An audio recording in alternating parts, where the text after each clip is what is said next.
Latinos in the house. Don't count us out.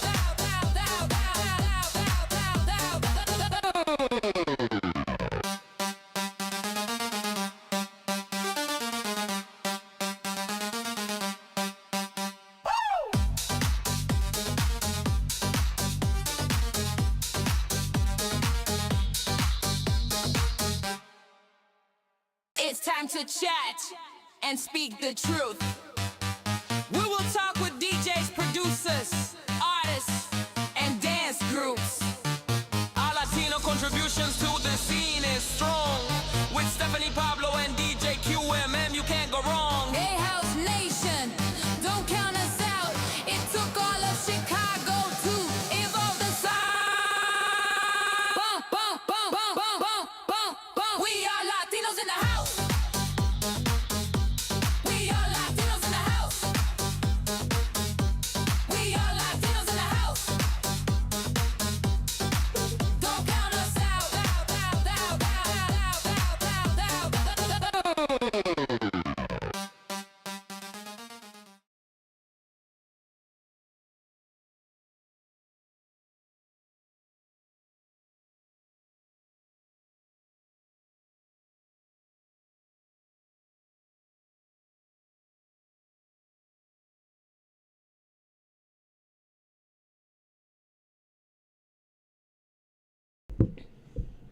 Well, hello and welcome to another episode of Frankie V is late. No, just kidding. Fashionably. I can't hear you. Fashionably. I had to, Welcome to our Don't Count Us Out podcast. I'm Stephanie Chach, and to my right is Pablo Punk Out Gonzalez. What is up, brother? Hello. Hello. Can you hear me? Because I can't hear you. You can't hear me? No. Check your earphones. Yeah. Oh, he says he can't hear. I can't hear In the nobody. meantime, Did though. you bring your hearing aid? But anyway, for those that know Frankie, this is normal, right? For you to be late. Yes, that's a Yeah. that's a thing, unfortunately for me. I've known that for a long time. At least I showed a up. north A lot of side. people- Yeah, at least you show up because a lot sometimes you of don't times show up. I cancel. I'm But, sorry. No, I Can you can't hear read me? it. I can hear you Okay, then I'll perfectly. just Yeah, keep I talking. can. Yeah, I can hear you perfectly. Anyway, yeah, I'm Pablo Punk Out. That's Stephanie Chach, or Garza, or whatever you want to go by. Yeah, let's right? not give the government name out. Okay. People might be looking for Chach me. it is. Take that back. And we're here to discuss this man right here, Mr. Frankie V. Woohoo! How are you? That's One of the some cheers in originators there. of V5, right? Yes, yes. And, now you're known as Vertical. But before we get to all of that, Yeah. we're going to chit-chat a little bit of what we did over the weekend. Okay. Okay? So it gives you some time to think about What you want to yourself. start off What with? I did. Well, I just What you came back did from last summer. Arizona. Okay. I was in Arizona since Thursday. I came back last night. Oh, nice. 107 degrees out Oh, there. how was that? I was not sweating. Believe Really? it or not, I was not. It felt like I was in an oven, but you don't sweat because there's no humidity. no over there. humidity. It's, Okay. it's amazing. I like it. I like Nice. Arizona a lot. I did. I visited my son. Nice. We went to a Diamondbacks game. We went to eat at my favorite restaurant, Lolo's Chicken. You guys got to try it. It's Yeah. I saw chicken pictures and of you and your waffles. son. Look like you guys had Yeah, I love it there. We had a cookout in the hotel pool area. Nice. I bought some carne asada. He wanted to have some. Okay. So we cooked and watched movies and just kind of hung out. It was amazing. I'm happy for you. I really am. Thank you. Thank you. I know he was That was excited. very nice, I yeah. can barely hear myself in my headphones. We were all good. Anyhow, what'd you do this weekend? You know what? I finally got to see a movie that I've been waiting to see Which is? for a few weeks. Which was? It's Disclosure Day. That's loud. Oh, so Disclosure Day is about what's going on now with the UFO UAP. How the government has released these files about You mean they UFOs, finally told the UAPs. truth that they're actually Oh, right. hiding Yeah. aliens? So I was so excited about it. Now they did, Steven Spielberg did like a movie version, but what was cool is some of the information in what is like really information, and of course some of it's That's Hollywood, perfect. and some of it's Hollywood, right? But I enjoyed it. Vettel, did you enjoy it? I did. Okay, good. She said I she wouldn't- said she I- wanted to know I have to when look they at were her going to start facial disclosing things. She asked me during the movie. So when are they disclosing, or when are they? Oh, when are they going to start disclosing? I go, it's happening now. It's all happening now. It's very recent though. It's very, Yeah, Just very watch. right, very recent. So anyway, how about you? What you do? What didn't I do this weekend? Oh, yeah, you were all over the place, right? Yeah, I was. I was tired, like literally tired. Yeah. My legs were screaming by the end of Sunday night. Run a marathon or what did you do? I felt like I did. My doctor told me no, and it felt like I did. Friday, we went to the Colombia Fest, with the Ortega brothers, 10-year anniversary. So congratulations to them. Did an awesome job. Friday was house night.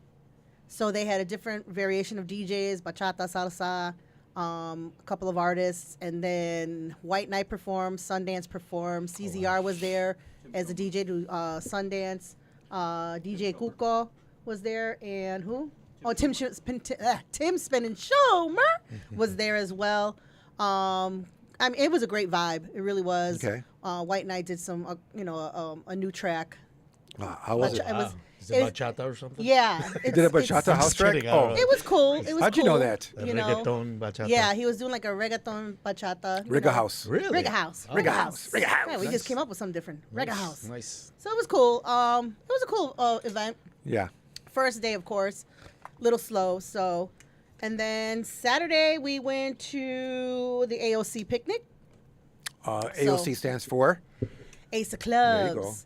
for our I thought you were Northside talking friends. Sam. about the politician. AOC. AOC. No, Cortez, not her. Not Alex, her. I thought it was her. Not her. We I didn't was fly thinking out to she's in Washington. town. What the hell? He's like, I didn't know about it.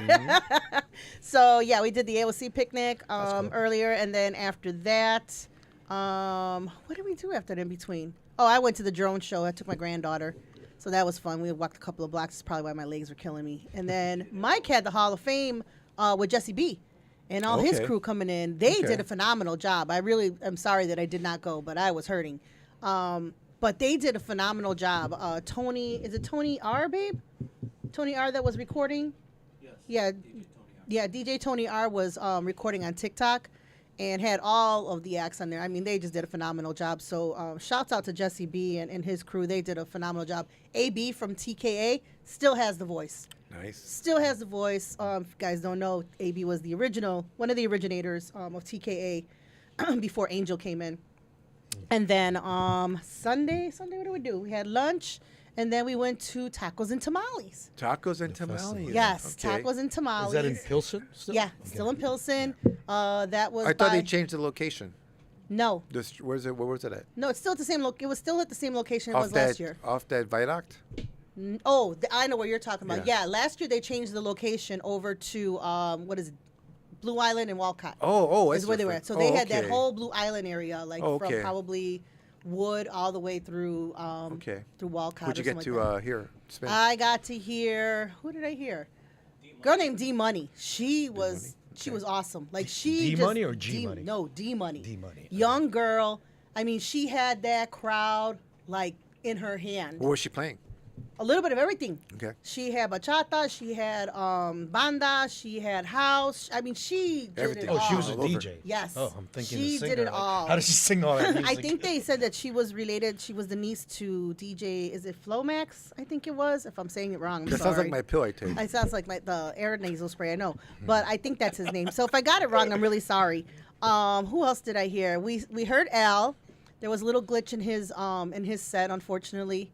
But I mean, he came back and he finished it off strong. So, and also we hope his family's feeling better. He had some things going on Monday, so prayers are out to him and his family. Hope everything is going well. And then who else did we hear? Who else did I hear? Fat Man, DJ Fat Man. Okay. Really? Got that? Yeah, he did really good. And then of course, like the whole industry was over there. I miss Westfest. I was really mad that I missed Westfest A Saturday. lot of people. were Oh there. my Yeah, God, a lot of Westfest people. had a lineup: DJ Sneak, Diz, DJ Jess, Tyree Cooper. I mean, Tyree. yes, I like that. The lineup: DJ Heather. Oh, I was so mad that I missed on Saturday, but things happened and it was just a busy day all around.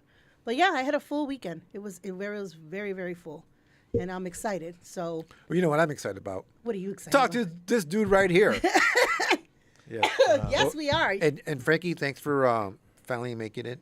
I know, right? No, He we've been asked trying to me, get this. Yeah, we've been trying to get him for a Yeah, while. you For a guys were while. asking me a couple months. Yeah, he's just like, I don't know. I've never done this before, so it's kind of. Oh, it's your first time? Yeah, absolutely. Oh, yay, we got the I've never been exclusive. there. Right. We got. We broke the virginity. I mean, I wore your. I mean, Time Magazine did call me back in '95. You know, it's kind of young, and I said, you know what? Give me 20, 30 years, I might talk to you guys. Well, in honor of you, I'm wearing your favorite team T-shirt. Really? Did you really do that? I was Yeah, about in honor to. of I was him. going to bring a black White Sox. You know, Well, that's all right, 'cause you only see it one now. of us is in first place. And, at this and, point. and if Rick Guerrero's out there, this one's for you too. He's really being real nice because my basement's full of socks paraphernalia, so he's being very nice. Yeah. First off, no one knows, and we'll make the announcement now, but Frankie V is actually a part of our Latinos in the House board. Yes, I am. And we were excited last year when Was it when you clapping? said yes. Yes, there's some cheering and some clapping. We are so excited. Clap, Pablo, clap. Well, that's what we had that button for. But So, yes, Frankie V is a part of the Latinos in the House conference. He is on our board. He is in charge of our marketing and promotions. got the I am right so man. You got excited. the right we man got the for right that. man. So, Yep. Kinda thank know what I'm you. doing. pressure. Yes, know the what I'm pressure's doing. on. But we are so Pressure. excited to have you on the board. And Thank you. I mean, I'm it's excited a great to see addition. what I can bring to the table. You know, Well, kinda I'm help out sure the I- look I'm- and all that. Well, before we start going backwards, we'll start off with the conference because you were a part of our conference last year. Yes. So what I did was you on the think? panel. Yeah, I was Yeah. on the We panel. were on the So promoters the panel. promoters Okay, I panel. guess that was my first interview. I guess. Yeah, You see? know, I was there. Again, It we was took weird your 'cause I was virginity on that one. stage. Yeah. Twice. Twice. What month was it last year? September. That was it So was in less than a September. month. Less than a month. Twice. Yeah, it was September, and it was on a Canelo day. A Canelo fight. Oh, day. Canelo right. fight day. Yeah. Right. We won't right. make that mistake again. Right. That's okay. And Carlos, I didn't know Carlos Rolon was part of this whole thing back Cesar then. Rolon, yeah. I'm sorry, Cesar. Yeah. Yeah, Rolon. When I saw him on stage, and like, oh, I know this guy. Yeah, yeah, most definitely. Who? What? Oh, acknowledge me. Hello, I'm gonna acknowledge everybody. Let me see. Susie Espinosa is on here. CZR Revin is on here. Al Martinez, thank you so much for joining us. I hope everything is all right. Julius Oliver is on the mix. DJ Julius. Rick Guerrero's in Oh, here. my DJ God. V is here. Sue Who's that Rick Vargas, our number one fan. Sue Vargas is here. Who's that Rick Nando Guerrero Garza's guy? here. Who else? Who am I? Al Ben. Martinez. Ben Proper. Oh yeah, and then who else am I missing? I'm Anybody blind else? as hell. I can't even see that. I kind of see Ben. Oh my God, DeAndre. Stop going so fast. I can't read that fast. Oh, DJ DeAndre. Prieto, Roman. What up, DeAndre? DJ Prieto. Pieto's on here. Daniel Garibe. Yeah, but you're like going so quick. He's scrolling. He's like, Good just old- scroll, just scroll. He's like Pablo DJ on Reich. He's like Pablo on Uber Eats, right? Uber up, Eats are Reich? there. What's up, Reich? How you doing? I agree. Letty I agree Gamboa's with. on I agree here. with her statement. What's her statement?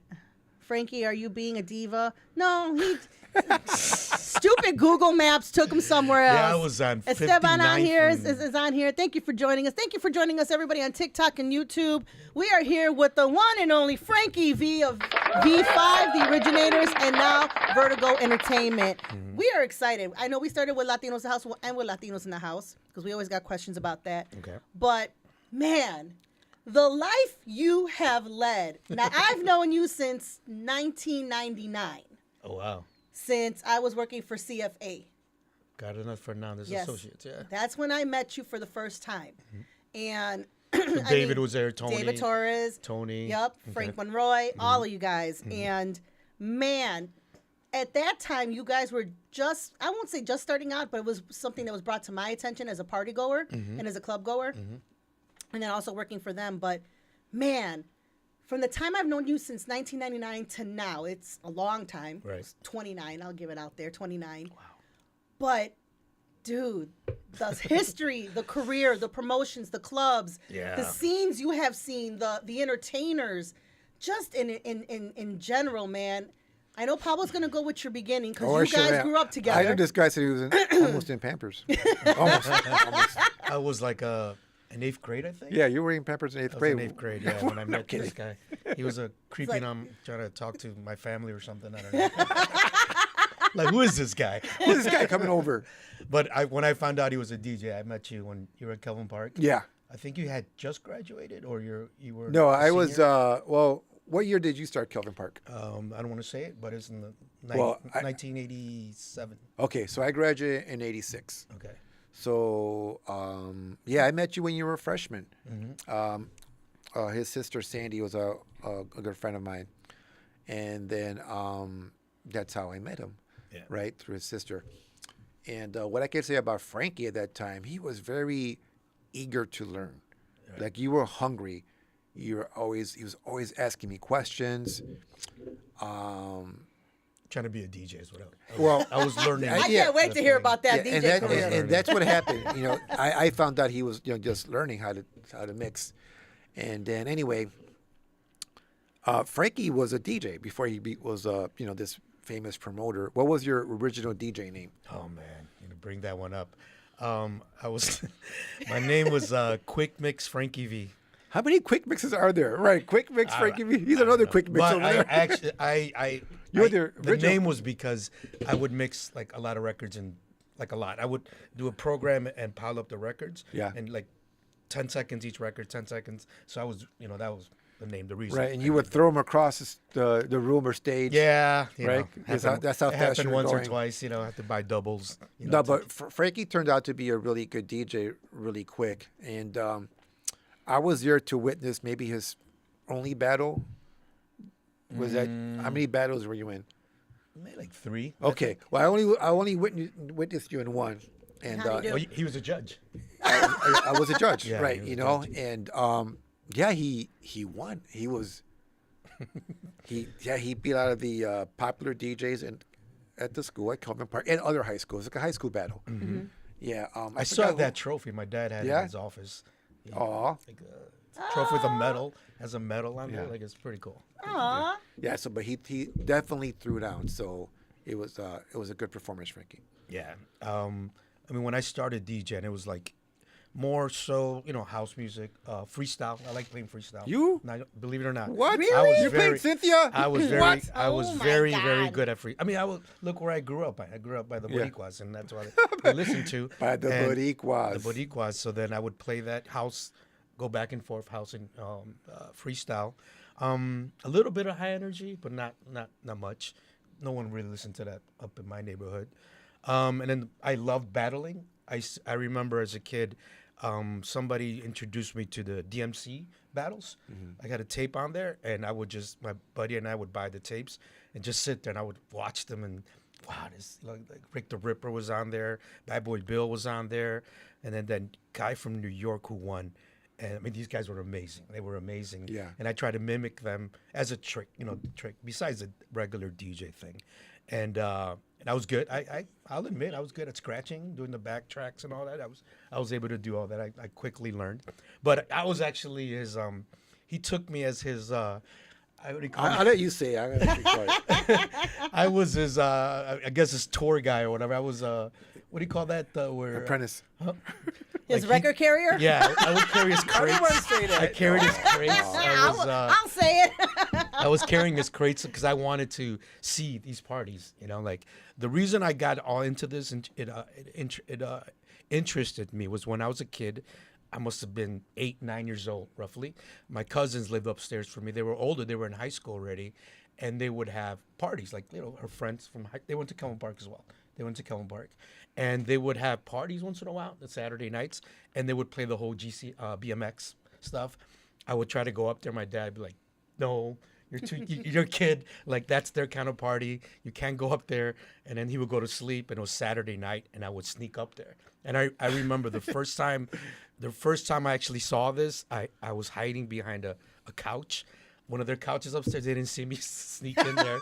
And I'm watching my cousins. They're dancing, and they had a friend. I still remember his name, Alizar. He was either a DJ, a dancer, or something. Or a but magician. 'Cause that's I don't know what he was. But he had the group going, and I love that name since that time. Like, I ever have a kid, I'm going to name it Alizar. Alizar? I didn't, but So they were all dancing and playing that, and I specifically remember thinking like, I don't know what this is, but this is what I want to do as a little kid. And that's when I started seeing the DJ thing. I started paying attention more. I listened to BMX, the Hot Mix 5, and then I met you, kind of thing. The first time I ever DJ at a party, it was the first time I ever DJ'd, period. Oh, really? Yeah, like a friends of mine had. What, you didn't even practice? No, I had an hour to practice. I had no idea how to use anything. And my friends came by, like one of our friends had a party, a house party, some birthday party or something. And they were like, okay, you want to DJ? We have a party. You want to DJ with us? I'm like, well, I've never done it before, but I've always wanted to learn. So they brought the equipment to my basement, and I didn't know anything. I had to put the needles, like literally for? the needles, a pyramid mixer, and I had about an hour and a half to practice, and then let's go. The party's gonna start. I asked my father, can he take us? We put all the equipment in. He had a station wagon. We threw all that back there, and it was not far from my house, on Armitage by like Pulaski, a little bit further east. And we went in there, and sure enough, I'm in the middle of the party dancing. And I don't know anything. I'm looking through records. I don't know the names. I'm just putting a record, and I'm just kind of listening. And then I remember specifically, people are dancing. The girls, all the kids are dancing, and the record runs out. So everybody, I'm like, what happened? I'm like, oh, the record. I lift the needle up, and for whatever reason, I cleaned it, and I put it right in the beginning. And you know how it starts? The beginning is like. And then it starts playing again. And the party started again, and then that's when I kept playing, and that's when I said, "Okay, guys, go ahead. I have no idea what I'm doing here." Oh my God! And that was the first time I ever actually DJ'd with an hour and a half practice or whatnot. And then a buddy of mine, my best friend growing up in the neighborhood, James Gibbs, this white kid, really cool friend of mine. He wanted to learn how to DJ as well. So we agreed on being partners, and we will save up our allowance, all our money, everything to buy turntables, 1200s. So we bought 1200s. We bought a mixer, and what we started buying records. And what we did is 1 week he will keep the equipment, he will practice, and then 1 week I would take it. So every week, I think on Monday. Oh, that's cool. Every month, we lived on the block from each other, so every Monday we would go with our crate. Slowly, our crate started getting bigger, more and Walking more. down the block. Yeah, and then we started carrying the equipment more. Than we used to use this wagon to take the equipment red back one? and forth. The radio red flyer. Yeah, like that. And then I lost contact with them. Then that's when I met you. Okay. And then I started watching him DJ, and I would go to your house. I remember I would just, because he was preparing his mixes for the radio station, Yeah. for CYC, and I would just sit there, just absorbing everything, watching. It him. was like he was like really Like a sponge? Yeah, like a sponge. Right? Yeah, I would just sit in there quiet, just watching him. I would see him like, he wouldn't just do it one; he would do it 2-3 times until it sounded perfect. And a lot of the mixes, my memory's horrible, by the way, but I do remember a lot of your blends. I do remember Really? that. Like when I hear certain songs, I'm like, it stays in my mind. Like, oh, this song goes next, and it was your blends, that kind of thing. And then finally, one party, I think I asked you a couple of times to take me to a party, Yeah, and he did. He finally did. I was his roadie. Aw. I was his roadie, and I just sat behind the DJ booth watching them. And guess where I took him? I was throwing back in '87. I threw college parties. So I'm already in college at this time. I'm a freshman in college, so I was throwing parties at Marina City. Oh, with your mom? No, it was me and Kenny. Okay. Yeah, we were throwing parties there. So what we did, if you know Marina City, is now known to be the house of. Well, it was the house of restaurant blues, now. but it was Right. Marina City was like it was the part. It was really cool because you could see like the river. Yeah. It was You all open the glass, glass, all glass. windows, you Yep, could see I the remember. river. And then I always also would take them with me to Prowner Printing. Yeah. Right? For the flyers, because here's where you get the flyers made, etc. So I remember putting real cool the slogan, "Dance, drink, and jack along the river." Right. So it was my promotion little line for because we played a lot of house music at that time as well. But yeah, that's where I took Frankie the first time, and he was just watching. I had Fest Eddie playing. Oh, shoot. I remember It was seeing me, that. Like, Fast Eddie. this is the guy. Hear the music. This is that singer. These are the like- records that you turned around and that was- bought. wow, it was- Of course, Kenny Jason, and I mean there were so many. I did a few parties at Bermuda City. So before we continue on, we've got Jesse Padron on here, who was one of your, Yeah, you got he one worked of for the me. guys under V5. Julio Lizaldi's on here as well. He also stated he's like it was an honor to work with you and the V5 crew. Romalia's on here. Veronica's on here. I know I'm gonna mess up your name, so I'm just gonna say Arlene. My cousin Arlene. Yes, Yeah. thank you. And then who else is on here? sister. Joaquin Salamanca. And I Oh my remember God, his that's, camping Was party. it Futura? No, was it? Futura, Futura, yeah. Futura, yeah. Futura, yeah. Yeah. He threw some amazing parties. Yeah, back he then, did. man. And the camping He was trips. very creative. He was very creative. Camping trips were awesome as well. I never so got to. It was go fun. to I got camping to go trips. to the two of them, and they were fun. A whole weekend of house So music. you like in a tent and then Yeah, you bring your own tent. He would Really? like. I it was remember a seeing a couple campground. promos on that, but I never had. The It was a chance. campground, and everybody would go there. I mean, everybody that partied at any of your clubs were all there as well. And then you would go whitewater rafting on a Saturday, and then it was just music all the way through, all night, Wow. the whole weekend. That would absolutely work right now. It was a fantastic time. There So you go. yeah, I enjoyed every minute of it. Edgardo, Party Yeah. Boy Rivera's on That's here. That's my guy.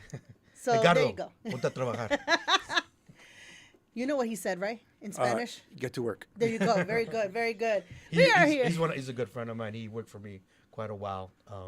We still go out. He's the guy. I always told you guys I always have a guy with me because my memory's really bad. Yeah, they said that on here. He All has of a- them have He has an concurred. amazing memory. Like he's a guy who knows everything going on in the scene right now.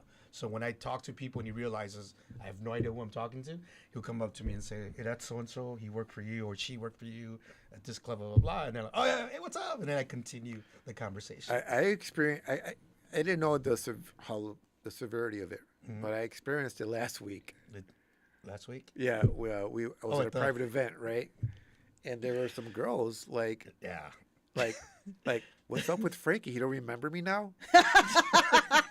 You know, I've known her for 20-something years. What's up with Yes. Frankie? You don't remember me now? Well, I hadn't seen Frankie for a while, and then when I was like, "Hey, Frankie's like, hi, how are you?" And then I saw him do one of those numbers, like, Yeah. "Who is she?" And he's like, "I'm not sure."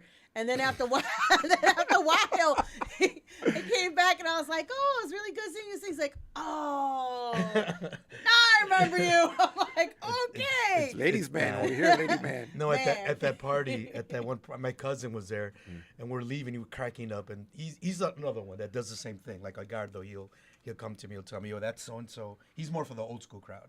He knows everybody, and he'll be like, he used to work for me at the door at Convent, my sister's house, 720. He used to run the door, so but he plays jokes on me once in a while. He like trolls me where he'll like a couple of times when one DJ, I don't want to say his name because I don't want, it's not disrespect, it's just my memory's really bad.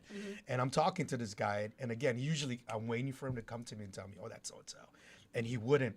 And I'm talking to this guy, and he's like, I see him at the bar, my cousin, and he's cracking up because he knows I have no idea who I'm talking to, but this guy's telling me all these personal things, and I'm like, "Who the fuck are you, man? Like how do you know all this about me?" And my cousin finally comes in, he's laughing his ass off at me. Same thing happened at the party. Yeah. He brings me a girl. I remember her name now. It's horrible, but Leti Jimenez. And he, in front of everybody, he says, "Frank, I want to introduce you to a girl, Leti Jimenez." I'm like, "Hey, how are you? Nice to meet you." And he's like, he waits for me to shake her hand, and he says, "You've known her for 30 years." And I'm like, you son of a, like, wow. And Oh my God. And I felt bad because I really don't. You know, it's not even not just the older people, even the young generation. Like Yeah. people that worked for me like maybe 7-8 years ago. You know, because it's such a fast-paced industry. You're like, that- "You come in and out. You gotta be Yes. like in my face every single minute of the Yes, hour." and people. I So mean, that's your style. You're in and out. I'm sorry. That's his story. He's sticking to it. I'm Nia sticking to Lozano, that. thank you for joining us on TikTok. I really do appreciate you joining us and letting us know that you can finally hear the audio. And thank you for letting us know you couldn't hear it. Maybe I know I hear it that it dropped in my earphones, so I'm not sure. Very good. So now you're DJing. You won a battle. Did that battle, winning that battle, did anything for your DJ career? No, absolutely. not. Okay, great. Well, actually, no. You You had know no what? bragging No. rights. You were. No. You could brag that you were covering parts That's of one what, DJ. I think that one that's time. when one of the first promoter I worked for. Well, I didn't get paid, but I worked for. Was CTO Productions. It was Huey, Baby Huey, I think his name was, and that was the first crew I was kind of involved with. Okay. And it was a hall by our house, like a JMC hall. Do you remember that? On Pulaski, right off of North Avenue. And it was a teen club. You know, he would do events there maybe once a month or something. And I would just show up. He would have like 100 DJs on there, kids from different high schools. I would show up. There was no schedule or anything. So I would just try to show up as early as possible and just sit there. I would just sit there waiting for my turn. Finally gave me a chance. And I guess he liked the way I DJ. So then he started putting me as part of his team. And that's when I met Ziggy D. Okay. Ziggy D. And then he started putting me at some of his flyers like Centrum, Armitage Hall. I can't remember anything. Other God, venues like that. Centrum has like been the hub for almost Oh, yeah. everybody who's been Right. in that seat. Like literally, I remember playing at Centrum. That one club has always, it's like a pioneer for Yeah, itself. it was. in every conversation. So then that's when I kind of started doing that. I don't remember, surprisingly, how I started playing in the South Side. Well, I remember I brought you to CYC, Okay. and I put you on air. You did a mix for us. Live? No, it was. I had a tape. I do remember the tape. Okay, I was going to say, Yeah. like, wow. So I that's put bad. you on, and then what I don't remember, because I asked you how do I introduce you? What's your DJ name? And you say Frankie V. And then I asked you, what is the V for? My last name does not start with a V. It's I know Isaias. that, yeah. But I found out that my mother's, I think my grandmother's maiden last name is Velasquez, and I always liked the last name. Like Frankie I doesn't sound well. And then my second last name Frankie, is I. Lozano. Like FL doesn't sound right. So then I skipped over to the next last name we have, and I just went to Frankie. Well, Frankie I V. remember when I asked you on the air, what was Frankie V for? What did V stand for? You couldn't answer, so I answered for you. Do you remember what I said? Victory. Victorious. Victorious. Ooh. Yeah. I like that. Yeah, see, you got your memory. Yeah, a little bit. Yeah. And so that's how. Yeah, so I 'cause brought you- I don't know where I just started playing in this house. Yeah, so I do brought you remember. to and then we started. Well, now we're talking like late '80s at this point. Yeah, I was still in high school. Right, you were still in high school. Right. You're older, and the new wave alternative scene was like hot. Right. In the Little Village area, in the Latino community. So you got into that new wave stuff. I did. You know, My and so, my sister actually, Veronica, my younger sister, she went to Taft High School, which is all mostly white kids. oh, you she didn't know? go to Kelvin? She did not go to. What? She took like 17 buses, a train. Yeah, and a that's Jesus. far. That's Like, from, far. from where you live. I don't know why she decided on that, but she did. And I remember like started listening, because of you, like Depeche Mode and all that. Yeah. And then she had like the Depeche Mode 101 tape. And I sat down and watched it, and that's when I completely fell in love with the music. Yeah, Like, and wow. you did this- because then you changed your DJ Yeah. style as well, Mm-hmm. and it got to a point that this is like late '80s, right?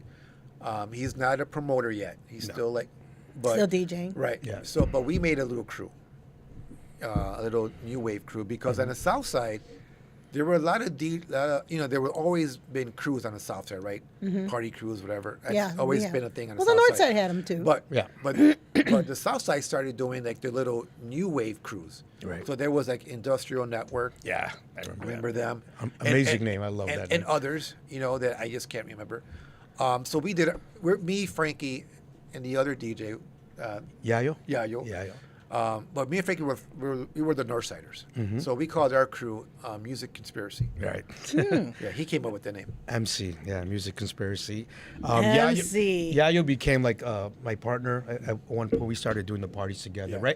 right before I met Frank and Monroy to do started the whole V5 thing. Yayo was my last partner, but then I started doing DJing a lot of parties at Lawndale Hall, the day parties.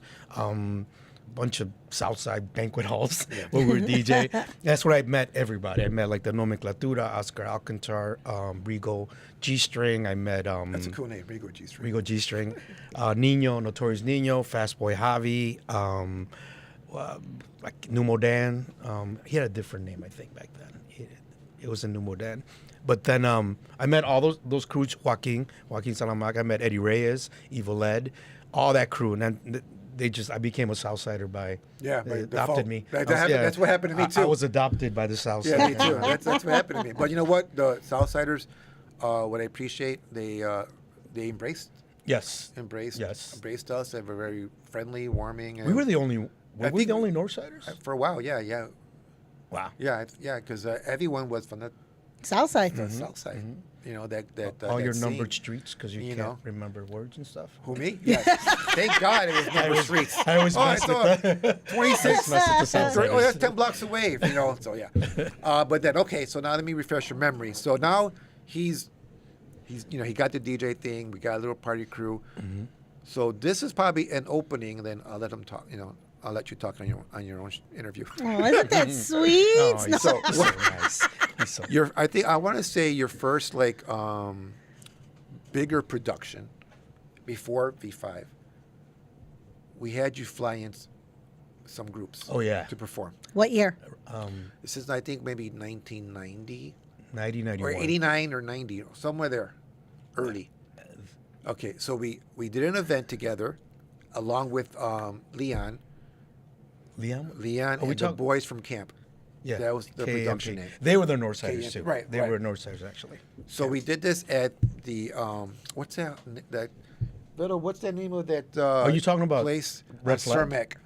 Oh, Apollo? Apollos. Yes, Apollos 2000. Apollos 2000. Yeah. Do you remember who we brought in?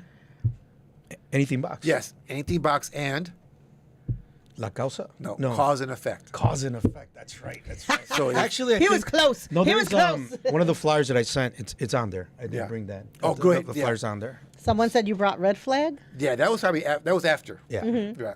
So, but that was that your first, Oh, absolutely. right? That was the Yeah. first. Yeah. Like, oh, this is like a real promotions, right? Because we're flying in artists. Apollo 2000 it's a great venue. It's still around, right? Yeah, it's still around. It's a huge venue. venue. They It's a redid great it. venue. You So know, Mana was there Yeah. before and they to got have big. Anything Box and Cause and Effect at that time when they were at their prime, this is when they were on Top 40 radio. It was a big deal. Okay, so now your turn. Talk. So then we did that, and I can't Where'd you remember. go after that? I don't remember. DJing at parties, I guess, and then I started getting more involved in it. Like I liked the promotion side.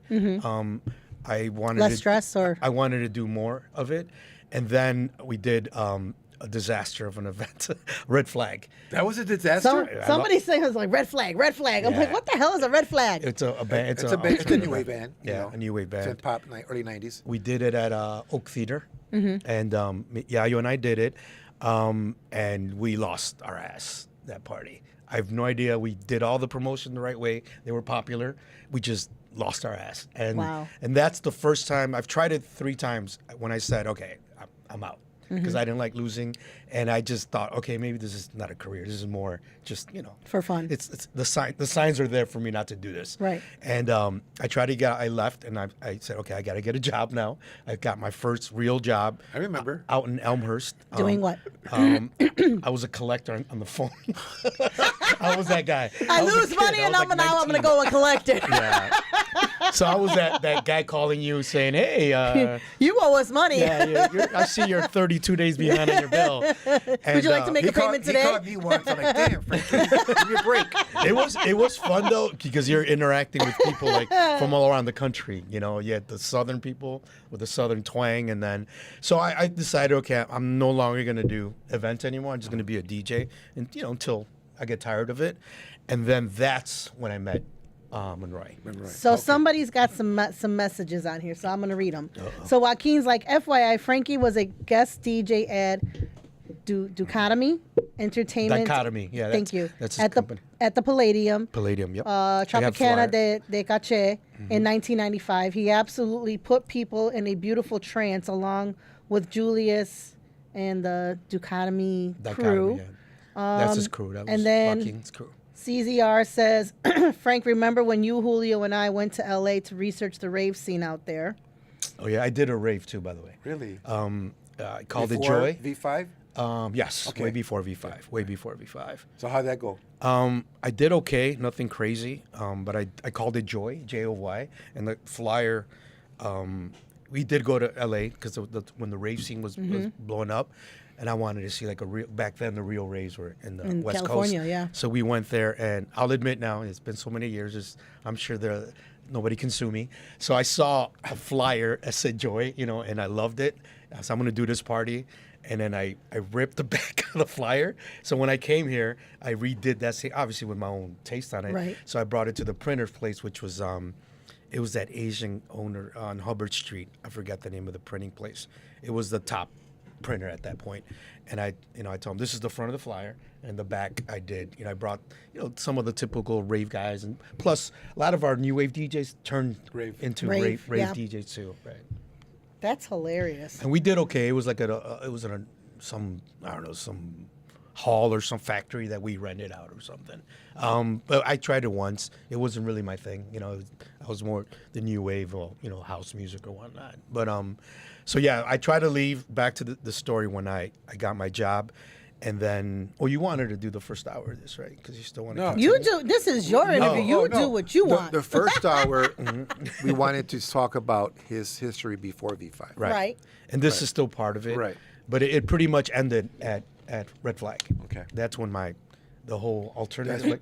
That's when I'm like, oh, this ain't gonna no, work out. yeah. And I don't know if you see. PS Graphics. That's what they said it was. What was PS it called? Graphics. PS Graphics. Yes, PS Graphics. You never went to PS? No, I never got, because I stopped promoting.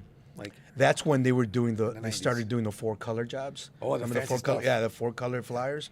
And he was really good. This Asian guy.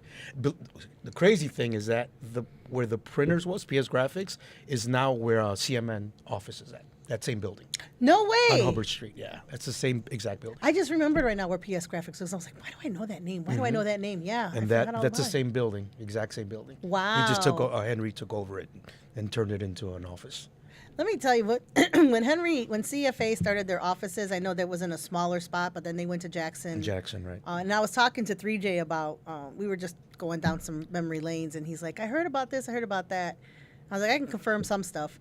But the offices were divided because he had SEMS, which was the sports entertainment marketing side. Right. And then you had Yvonne working with the Aragon, and then you had Henry working the entire salsa whole industry.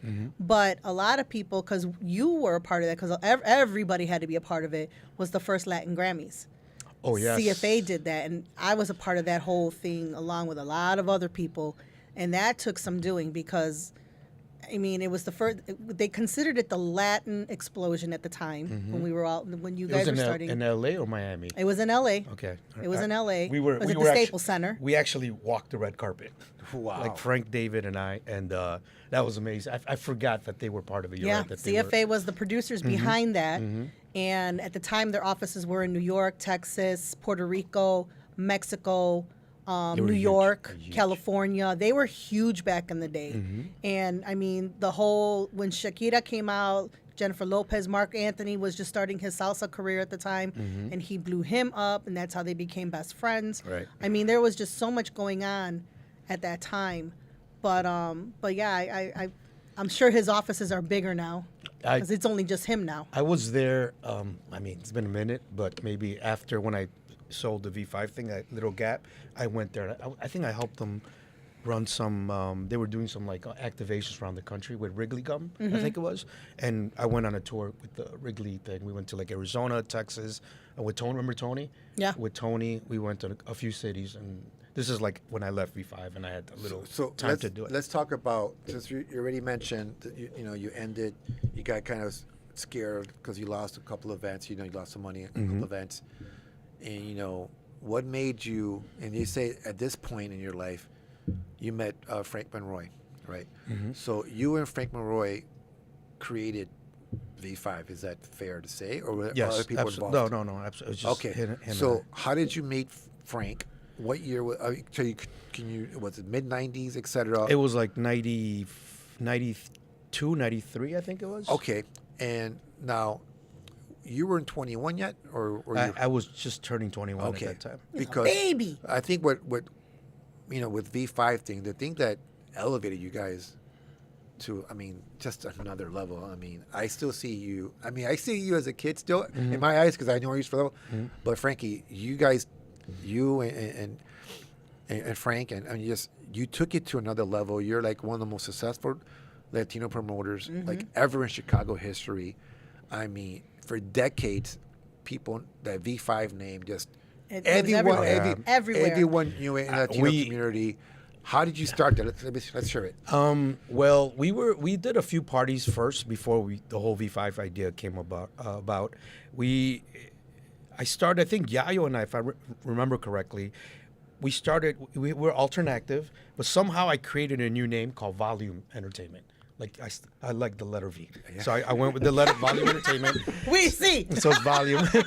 So then it was we did Volume, and then somehow I think Frank liked the name, and because he was involved with another promoter, he has Azteca Promotions. It was called him and Beto, and then I was with Yayo, and then when we did our first, I think one of our first events, we did it together, a couple maybe, and then him and I just, I guess, kept going. But the thing is, when meeting him, I really don't remember. I think he did tell me that he would come to some of our parties, like the parties that I would DJ at, and he liked the way I DJ'd, and he was trying to find out who I was to hire me to play at his parties, the alternative music. And This is Frank Monroy. We're talking Frank about? Monroy. So what was he called before? Azteca Promotions. Okay, all Azteca right. Promotions. Okay, that was him. He had a DJ, I think Poco Loco was the first, before Diablo was Poco Loco. Okay. And he was doing parties like at Oak Theater and stuff like that, like Oak Theater and some other venues. Sounded kind of quiet. Is that okay? No, keep going. Okay. So then I'm reading comments. so then we met up, and finally, I guess I think one of my friends was DJing at his party. And we're using my records or something, and I showed up, and I took over the DJ booth because you couldn't say no. And Get my records, bro. yeah, and then Frank comes up and he's like, who are you? I'm like, hey, dude, I'm sorry, I wanted to DJ, and he's when he said, you're the one I wanted to hire. I thought you were the one, whatever.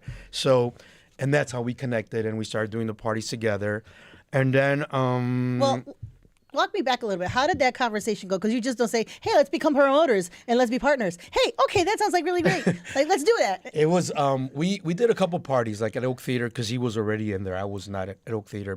Well, Red Flag was at Oak Theater, when the disaster, so it didn't hold good memories for me. So then, but he was doing a rock en español, and I never really heard of that music before. I think, believe it or not, the person that kind of introduced me to Frank's parties was Eddie Reyes, Evil Ed. Oh, wow. Because he would tell me, I'm going to these parties and they're playing alternative, our music, but it's mostly Spanish with our music. And so I was, oh, cool. Then I started hearing a little bit more. I started paying attention to the flyers and all that. And then when we connected, we said, let's do a party together. And then it was me and Yayo doing the alternative side and Frank and Beto doing the rock en español. And then I brought in I brought Javi, I brought Out of Control Pete, I brought a couple other from the South Side to play. We did like our flyer was we did Rusty's, we did Oak Theater, and then Oak Theater got closed down.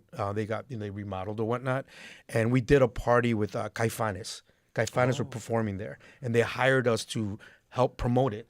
And we promoted, and I think we did an after party or something, and we had a line like 3 blocks long. I didn't know who Caifanes was, but they looked like The Cure. Like the flyer was like The Cure, their album cover, and it just got slammed. And I think we just continued playing the music or something. I don't remember clearly.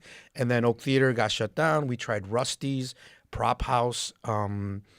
I think those Prop House was like a little small short stint. On Elston, on Elston, we tried it, and then we didn't have a club, so we were talking about let's do it every weekend as opposed to just once a month or whatever, and we couldn't think of a place to do it at, and then I remembered Marina 300, and I'm like, man, I remember this party as a kid. My guy took me there, and then we went and we talked to them, and they allowed us to do it. Let me give some props to Pablo and Marina 300. So he was the one kind of inspired me with that. You guys changed the name, right? No, we still called it. We called it Marina 300. Okay.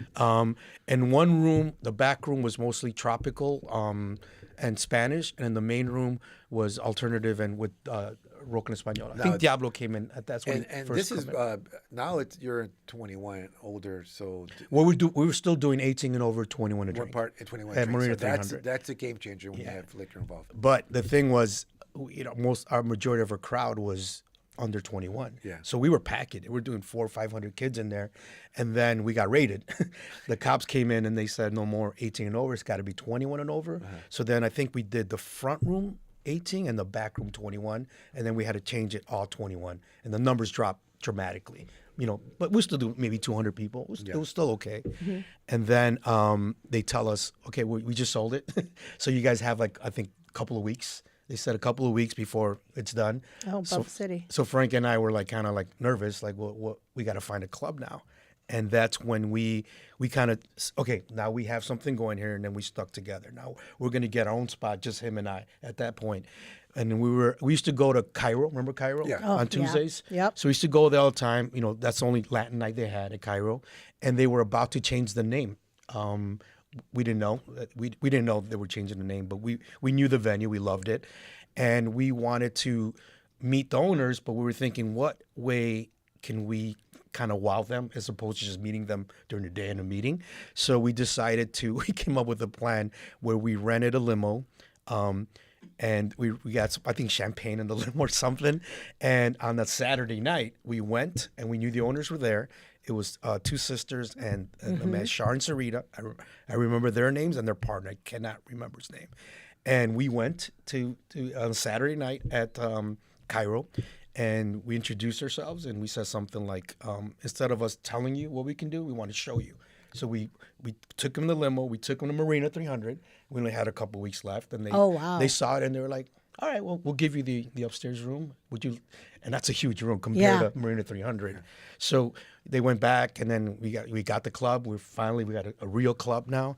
And because I think we're bringing the sound and lighting at Marina 300. That's crazy that, you would come up with that, because I don't think, I don't, it's very rare you can hear a story like that. Like maybe artists we and even I'm suited recording. up. We even suited up. You suited up, got a limo, say, come with us, and we're going to take you and show you how we can blow your mind. Yeah. And then, so we got it, and now we have a club. And 3 times the size of Marina, and it's only one room, the upstairs, the biggest room. Yeah. And we were nervous as hell because we're like, man, we got to fill that. We need at least 500 people in there. So we had a big database at that point, probably 15,000 names. Well, the roughly. email, drop your No, email. it wasn't even no email this yet? This is addresses.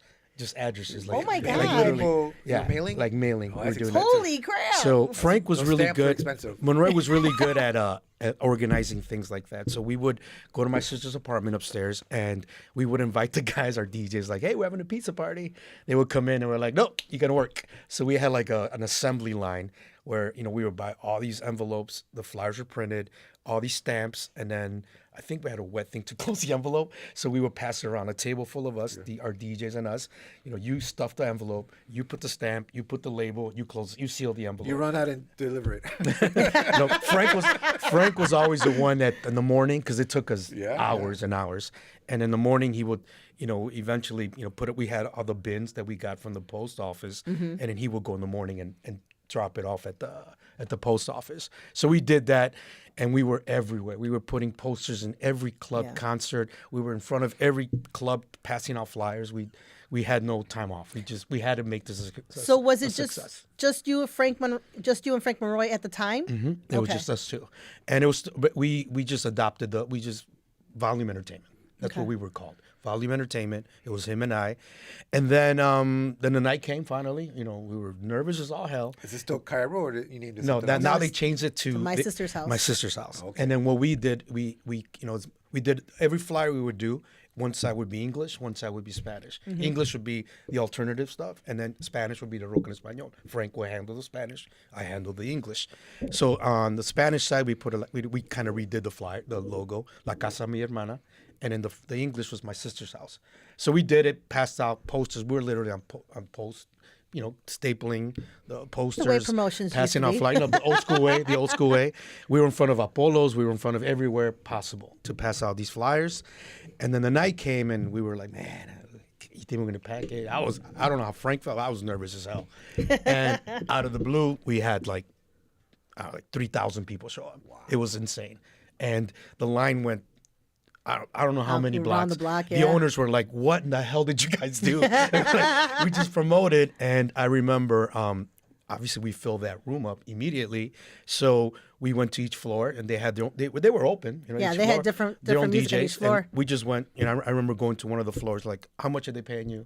200. Here's 200. Get the fuck out. We bring our own guy, and then we started bringing our own DJs, and then we took over the entire club. Wow. And I think what's pretty cool too, you had this whole like generation of kids that you just said they were about to turn 21. Yeah. So they were like waiting. Oh, for this, absolutely. Because once you had this automatic like following. It Dude, took that's amazing. it took It's a like a bit. cult. Yeah, but no, it was like a it cult. but we used like that concert with Caifanes. We used every possible event So to there's- keep building our list. Yeah. So if you guys are wondering what you're looking at, you guys are looking at some old flyers that Frankie gave us. I see the Casa de Hermana right there. I mean, the flyers that just were for this club is unbelievable. And the memory lanes down there. That's What stood about these flyers, what stood out is that the flyers back in the 80s were nowhere near like this. right. So No. you guys are taking even the advertising to another level. Yeah, it's a 4-color jobs Yeah. now, and now we Well, did it. that, and then you figure they were using women. Like at the time, if you look at the flyers that they're using, everybody was trying to be that voluptuous at the club, Right. with half shirts and stuff like that. And it's crazy because anything that's about exactly how they would try to dress themselves with that makeup Yeah. at the clubs. It was just wild because once we did that, then we had the owners were excited. Like, we need to meet Monday, Tuesday. And they were like excited. We need to do this. we need to 3,000 do that. people who wouldn't be excited. I'm laughing because I'm like, is he going to go through trauma with the red flag? Yeah, I look at that flyer and it's like, man, I No, love that's the flyer. I love the flyer, That's but a great group. yeah, but- I don't understand why we failed. I see why it didn't. Why? It didn't have me on there. You're not on there? I thought you were on there. No. Okay. I'm just, You got to have a good laugh for that one. I'm just playing. I'm just playing. So then, we did that, and it was successful. And believe it or not, that's when one of the weeks that we were there, I think within the first 2-3 months, Mana was in town. They were performing at Apollo's or some venue in the South Side. Frank knew who they were. This is me just barely getting into the music, so I didn't know who they were. I kind of knew, and he said they're coming over. I'm like, cool, whatever. And we were we were upstairs in the DJ booth, and they were all there. And I remember one of the band members spoke English, so I'm talking to him because he spoke English. So we're talking English, and it was Alex, the guitar, I guess, the drummer, Alex. So we're having a conversation. Like, oh, this guy speaks straight up English, and I just remember this tall dude just kept falling on me, like drunk out of his mind. Just kept falling on me, and I just like, dude, all right, man, I'm talking to Alex. He just kept like falling on me, and I'm holding him up against the wall that was right by the DJ booth, and it was Fer, the lead singer. No way. It was him, the lead singer. And I'm talking to Alex, and that's when after that they just exploded. They obviously, they got huge. Yeah. They got really, really, really big. Yeah, they're in the Rock and Roll Hall of Fame, right? Yeah. They're the only ones, only Spanish. Yeah. Amazing. I love that band. People in the rock and Español community, they rag on them a little bit because they don't consider them rock. They always, What they What say. do they consider them? They say, "Oh, that's not rock music. That's pop or whatever." I don't care. my I God, love that whatever. music. I like them all. I mean, I like all the. What do you say? rock She's and a big Español. fan. Is it rock or pop? Mana.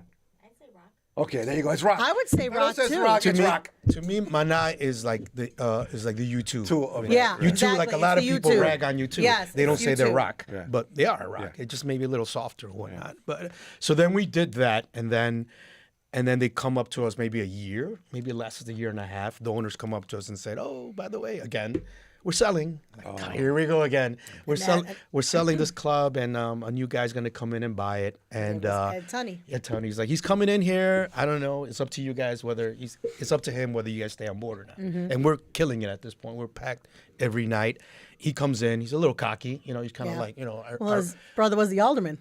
yeah, right. That's right. I His forgot brother was the about that. alderman. So he's just kind of the DJ booth, and Frank and I trying to be really cool, but I don't like people. I don't like that negative energy. But Frank was more like trying to talk to him because a couple of times I was in the DJ booth with him and saying, "Look, this is what we do," and he said something like, "Oh, I can do this." And I can do this. And I was like, man, this fucking guy, whatever. So, and I think after that is when he did open. We did start when they changed it to 720. We stayed on board.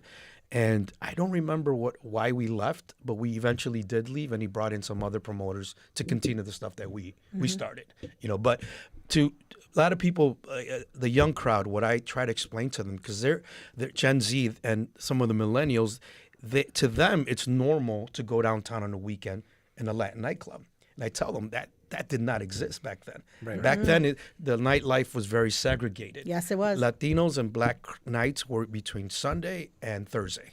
Friday and Saturday, white. There was no such thing as a Latin downtown club. So we were the first. I think that helped us a lot, that we went to a real downtown club, and it was Latin, and it was a Saturday night. That absolutely helped Yeah, us. it did, because I mean there was a lot of people like jumping around. I know I jumped around to my sister's house. I mean there wasn't that many clubs that were playing Latino music. You could find it on a Tuesday over at the Buzz or Intas. Right. And then that's when it went over to Cairo at the time, because as soon as you would leave Intas, they would close early, and then everybody went 4 over to a.m. Cairo's. Yeah. Right, 4 So I mean, there weren't very many clubs, because everybody was starting to get into that underground house. So there were more clubs of those, and plus the hip hop, because it was starting to blow up a little bit more as well. So those were the clubs that you were finding, and the grace for you guys too though was that was that damn restaurant on LaSalle.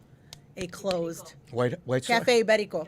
Oh, Iberico, yeah, right. Iberico's crew. Everybody went there first, and then they would go by you guys right after okay. dinner. Okay. So, because I know that everybody was going there, just for a Saturday night. But I know in visiting your Cairo's at the time, or my sister's house, people would go there for dinner, and they already knew where to hit right after that, and it was only a block away. Yeah. So it was like easy, like from there. Nando says that Mana is pop. He has spoken. Here we no, go. no. I'm sorry. I don't know who you are. Pop I probably rock. do, but no. The DJ, right? Nando? Yeah. Okay, he's the DJ. What's up, Nando? Like no. And then your sister's on here. Hi, Sandra. Let's see. We got a couple of other. Alan Lopez is on Is here. your Thank sister you here for too, tuning in. Veronica? It's Veronica. Oh, okay. That's her. Okay. Veronica's her. And then whole fam. let's see, Marco Hernandez is on here. Thank you all for joining in. If you're on TikTok and YouTube, thank you for joining in as well. We are here with none other than Frankie V, as we like to call him. And he's just giving us the rundown. We just ran through some flyers. I swear to God. I mean, if the flash drive could be going, I think the flash drive will probably have its own, its own podcast by itself. And Frankie's gave us some information around 3 o'clock today. Some flyer information. Yeah, 3 o'clock. And there's no way we were off able our producer. to He's like, what the hell is this? There's And why are you so many- sending it? My bad. So many. And then I have a hard drive with all my older flyers that I wanted to put together, and I couldn't find the cable to connect it to my laptop. You know, it would have been couldn't good find to it. have that at the conference last year, all those flyers Yeah. that we could have. I still posted. have them. I mean, back another little story was we would hire. Obviously, we go to a printer place, and I would be the one pretty much sitting with the designer, the flyer designer. That was like I like that, so I would sit there hours. I would have the magazine cover, the picture, whatever, the wording, everything. So I would sit with the designer and tell him, okay, move this, put that, color here, do this and that, and then we were paying money for that. I forgot, it wasn't cheap. And finally, Frank said something like, dude, you're sitting there like hours with this guy. Like, why don't you just do the flyers yourself? And I've never even had a computer back then. And he said, just get a computer and learn, what the hell? Like, save us money. I'm like, you know what? All right, fuck it. So I got a Mac. I don't know if he actually bought me the Mac, the Mac, not a MacBook, but a computer, Apple computer. And then I bought the software. I bought Photoshop. And then I bought Photoshop to do the flyers because I knew that much because watching the guy. And I bought a Photoshop for Dummies book and a Macintosh for Dummies book. It worked. And then I sat there and I knew I was paying attention, so I learned how to design the flyers. And from that point on, I did all the V5 flyers, the logo and all that too. So The talent, like you said, he's a sponge. Like if he really he wants to learn something, he's taking I saw it. that when he was a teenager. Like, this guy's like really like studying. He's not just listening. but I have to like it. I Not have to hanging like out. it. He was like studying it and absorbing it. Look at him. Crazy. How many events? I mean, you've counted one, which is red flag trauma. We'll do. How many we'll do V5 service. events weren't successful? Well, I would say in general, how many? Because I mean, looking at what we've seen thus far in his career and V5's career and volume and everything, I don't think I've ever seen anything that's been a dud. Yeah.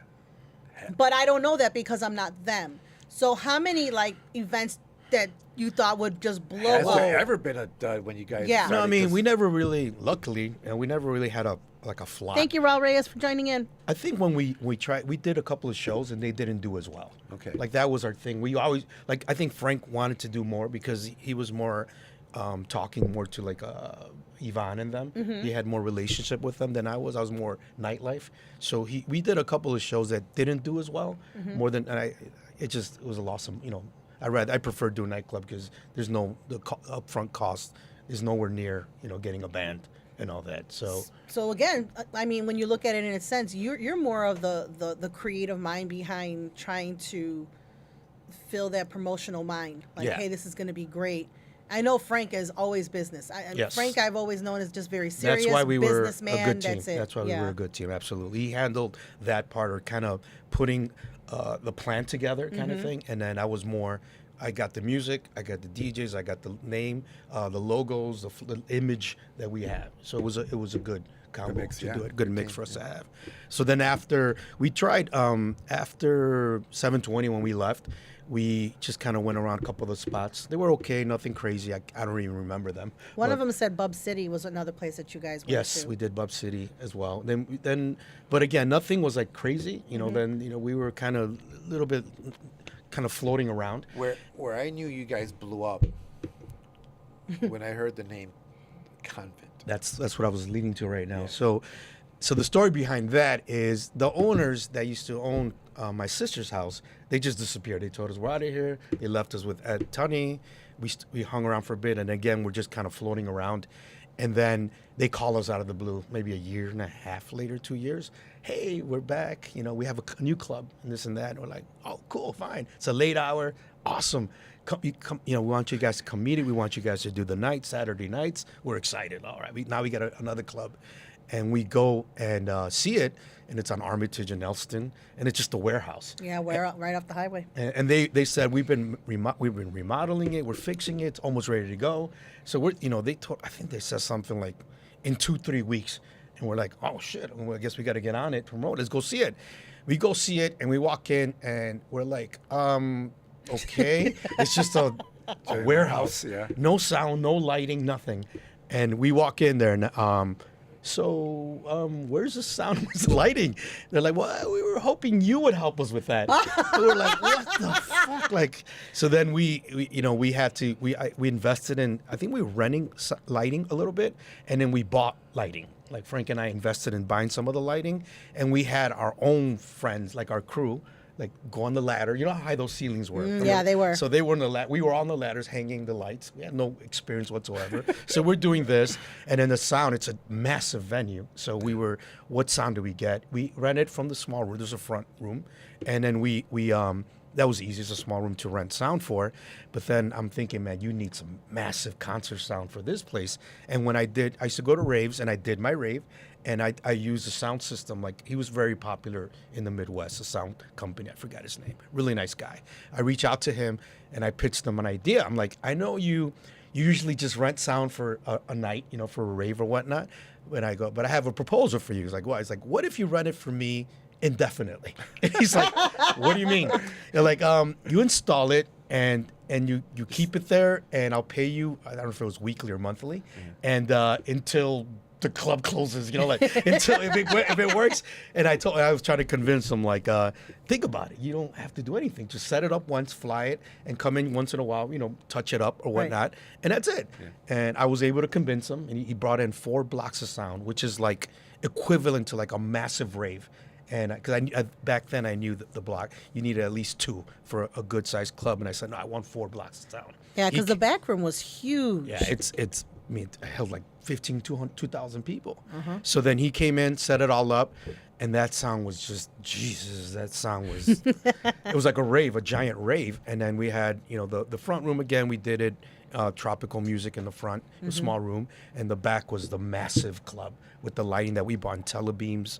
We bought all this stuff that we learned quickly how to do all that. We had a big DJ booth. We brought our, that's when the CDJs, not CDs, the Denons started coming in, the Denon CD players.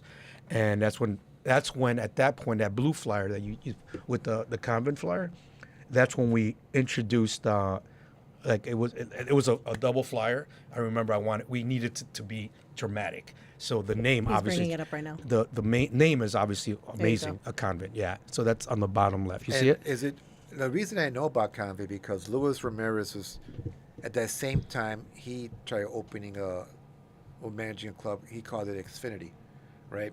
And it was going on for a little bit. It was right there, a block away maybe from you guys. Oh yes, on the corner. It's on the corner. And then people just like stopped coming. Like, what's going on? Oh, there's a new club.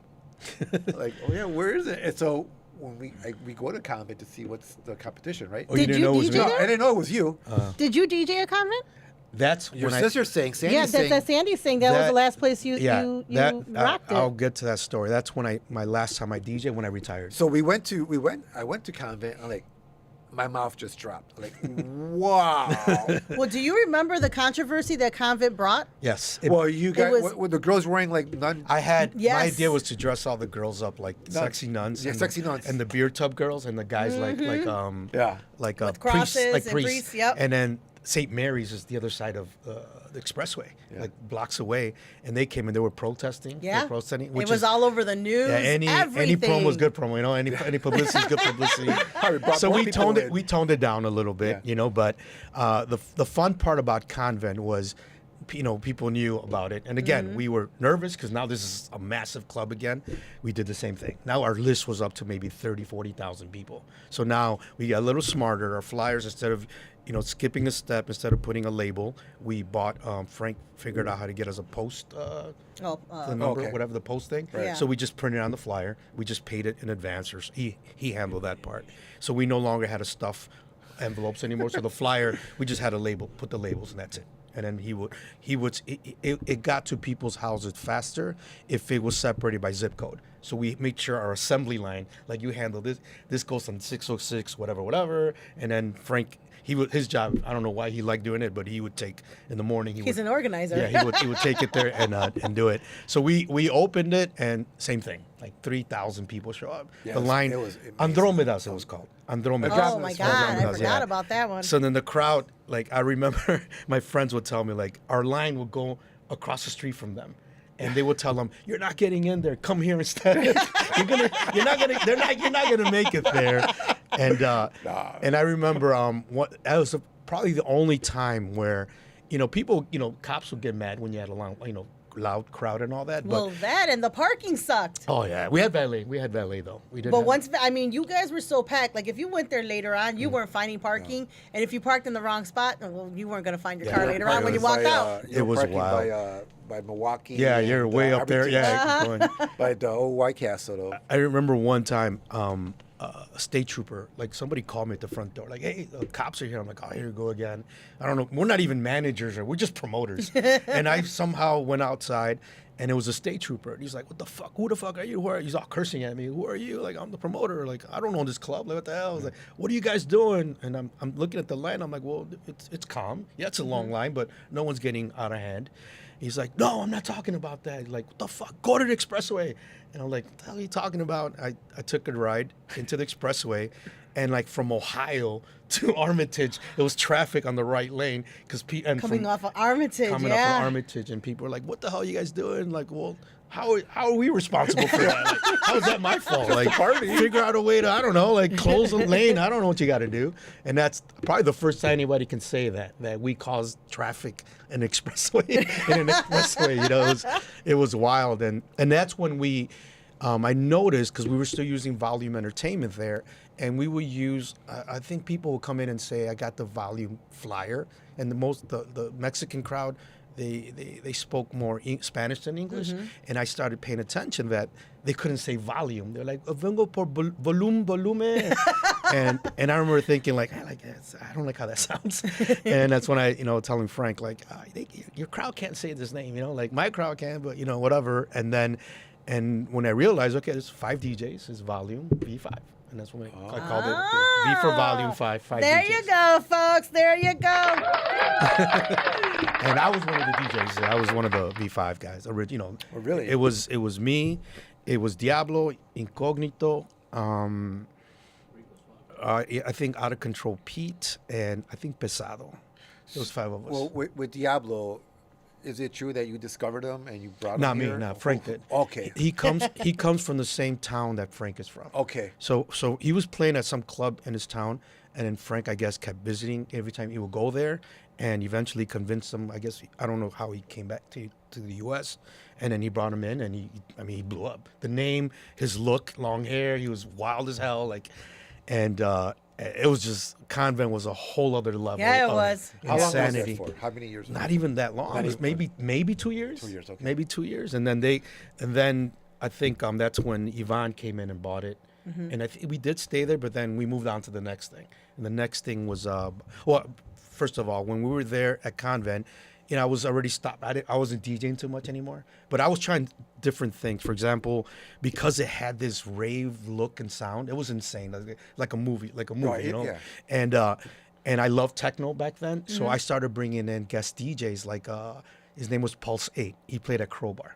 So he would come once a month, and I started bringing other elements to see how it would work, And Pulse 8 was straight techno, industrial kind of music, and he would play for like about an hour, and people would just go even crazier. Like it was like a hardcore techno rave party with the rockeros dancing, and then eventually I got kind of tired of DJing, and I wasn't really DJing It's anymore. like that. It's like that scene from Blade. Yes. Oh, that's yeah. exactly, The beginning that's part. Exactly, Where Bill's that's DJing. exactly, yeah. Yep, That was yep. exactly. Exactly. So then finally I said, oh yeah, I'm not DJing that much anymore. Let me just throw one party, like my last time DJing, my retirement party. Okay. But of course I had to do my thing. Yeah, Our butter it DJ up. booth was like against the wall, and I made my DJ like a 360 DJ booth in the middle of the dance floor.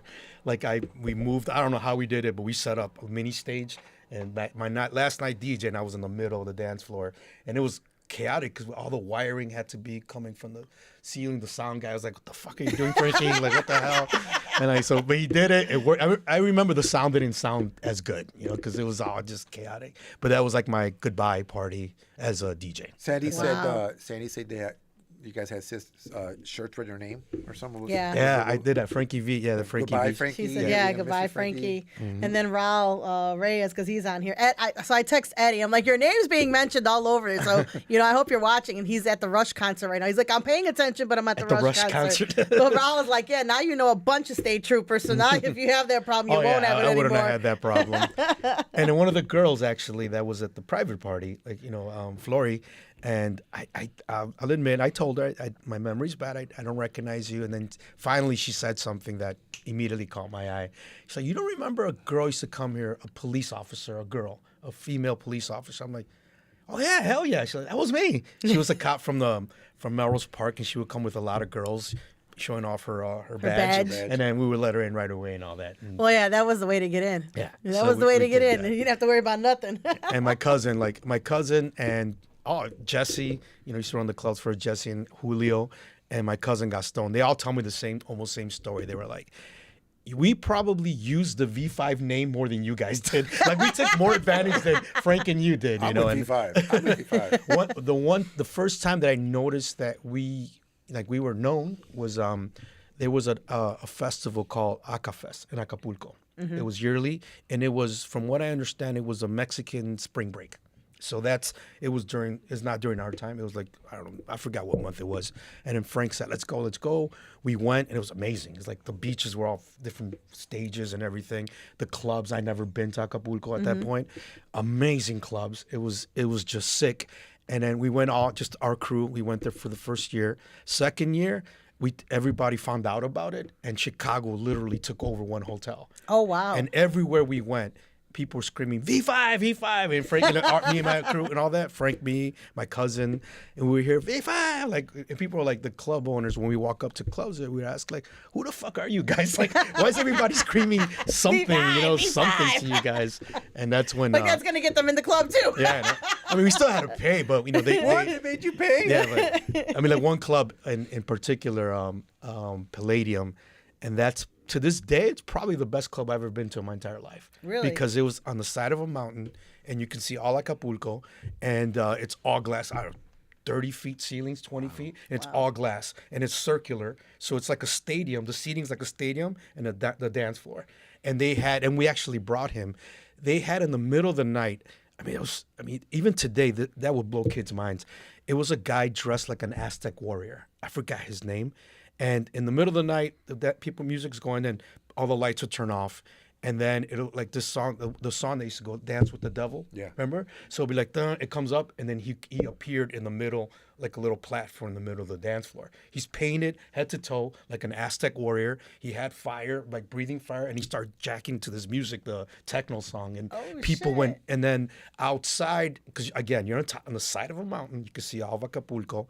Outside in the middle of the night, they do it twice maybe, where, the sparklers when they bring out the bottles. So imagine ginormous sparklers raining outside the window.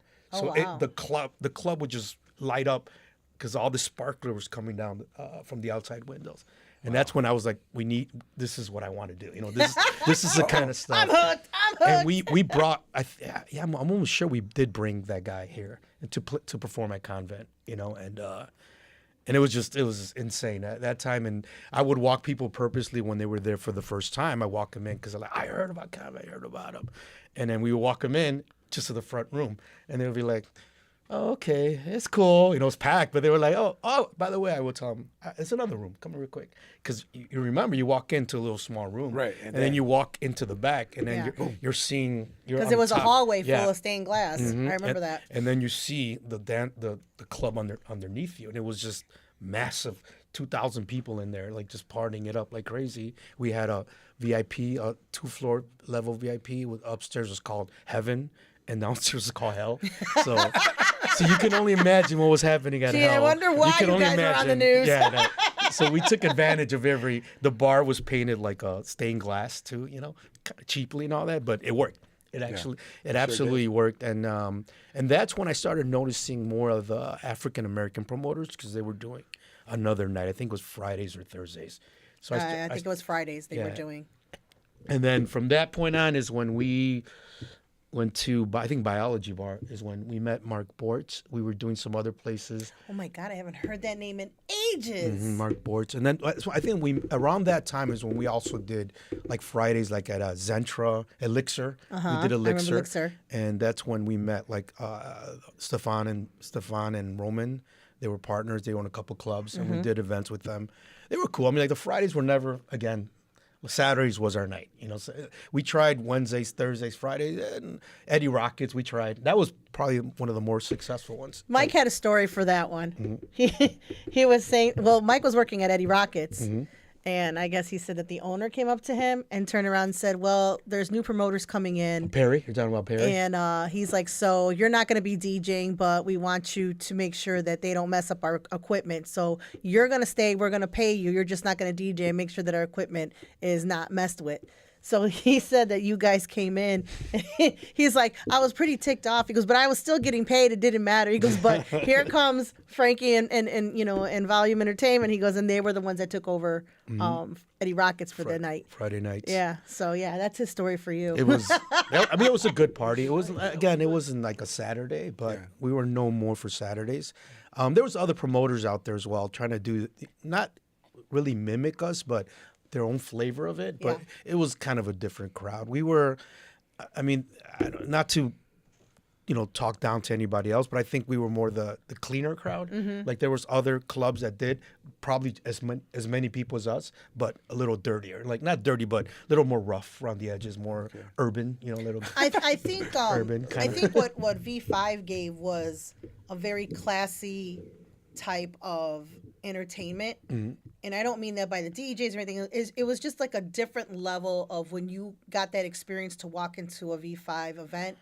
It was just 100% like taken care of. You knew you were walking in. You walked in, got greeted by the door guy.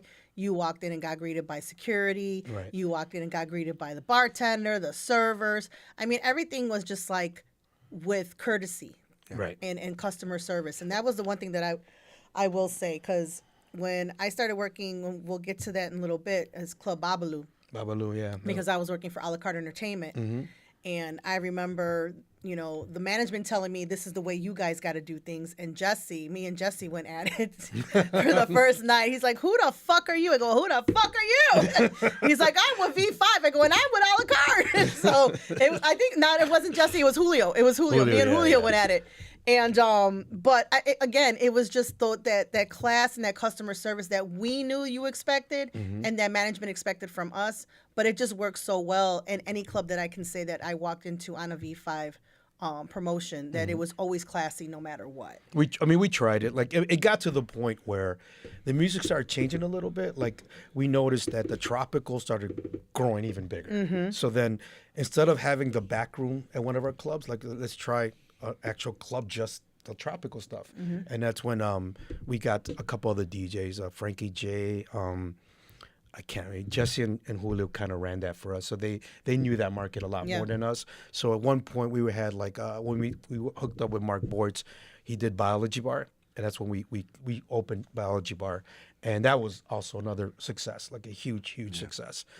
Personally, I'm not gonna lie to you guys. I like, obviously it was really good money, but I don't know. I never felt it as home for me. Biology Bar. It was too. I don't know, too plastic, if that makes any sense. Was it so? Correct me if I'm wrong, or I don't remember. One of the clubs, and I don't remember if you guys had the entertainment at that time. I thought it was Biology Bar, where people were on like hula hoops from the ceiling. No, they were like they were acrobats. No, that was no. You're talking about which club was that? That's First Friday. We did a drink and Excalibur. We probably did that at. No, because Biology Bar ceilings were too low. Circus, you're probably thinking about. There you go, Circus. There you go. That's what it was. Yeah, Yes, Circus yes. was like on the corner, and believe it or not, Biology Bar before it was like a hall connected to the club circus, but then it was like he turned it into, it was weird because it had low ceilings, a ramp for like skateboarders. So it was like I would go in there like, aren't they hitting the ceiling? Like, because it was very slow, very short ceiling, and then he remodeled it, called it Biology Bar, and that's when we took over it. At that one point, at you guys, and you guys were, well, how many years now we're looking from Convent to Biology Bar? What gap is that? 3 to Well, 5 years? Marina was 94. Oh, 94, okay. Convent was 97, and Biology Bar probably like 98, 99. 99. Okay. So we're looking at so what happened with V5? So this is like a 5, 6, you guys are obviously successful. At one point, did you have like multiple clubs at one time? Yes. Saturday nights, we had Biology Bar, which was slam, 1,500, 2,000 people. Then we opened Babalu, with the one she's talking about. We were slam there. Yeah. That was strictly, it was kind of the opposite. The upstairs was more like the hip hop house, I think we had. Yeah, And then and downstairs then was downstairs was tropical. salsa, The yeah. main room was tropical. And then I still like our music, kind of like house music and more English. So then I said, let's open a third club. It was Voyeur. It's called, I don't know if you remember Voyeur. Okay. And that's where the club where I was at most of the time. And it was like Martin Boogeyman Luna. He was DJing there, and I would bring in my other guys. And it was majority, if not all, English music, house music, and all that stuff. And it was again, it was 3 different markets, and they didn't compete with each other. No, So not we at had all 3 clubs, running at the same time. And Babalu at the time, I mean, it was crazy. Babalu packed. got crazy. It was crazy it packed. was- They would do like a birthday special, a birthday package special. So if you had your birthday there, you could invite as many people as you wanted, and then you would have the drinks for a certain amount of time. I think it was for free, or I forgot what the package was. They would give you a ticket, so you get the ticket, and people were just going crazy. They would have tickets out all over the place. And, Jesse, if Jesse and probably Julio, remind me, they're yeah. probably commenting right now. and telling then what there we- was what we were had doing. to open up 2 other bars. We had to open up one in the back area of Babalu, which was Moretti's, and then one in the Moretti's, middle that's what it's called. because the main bar couldn't handle the amount of people that were coming in with these tickets because it was a promotion to have your birthday there. So that's how they would get really packed. And then, I mean, the place was packed by probably 10 o'clock. You never been to Babalu? I've been to Biology Bar. Not Babalu. Not Babalu. Babalu. was right off. It's on Ashland, right off of the expressway. 290. Yeah, off of Ashland and Jackson. Moretti's, yeah. The old, well, it's not the old, but it's actually the local Union building. Yes. Okay. So- Yes. It was a great venue, man. Yeah, it was.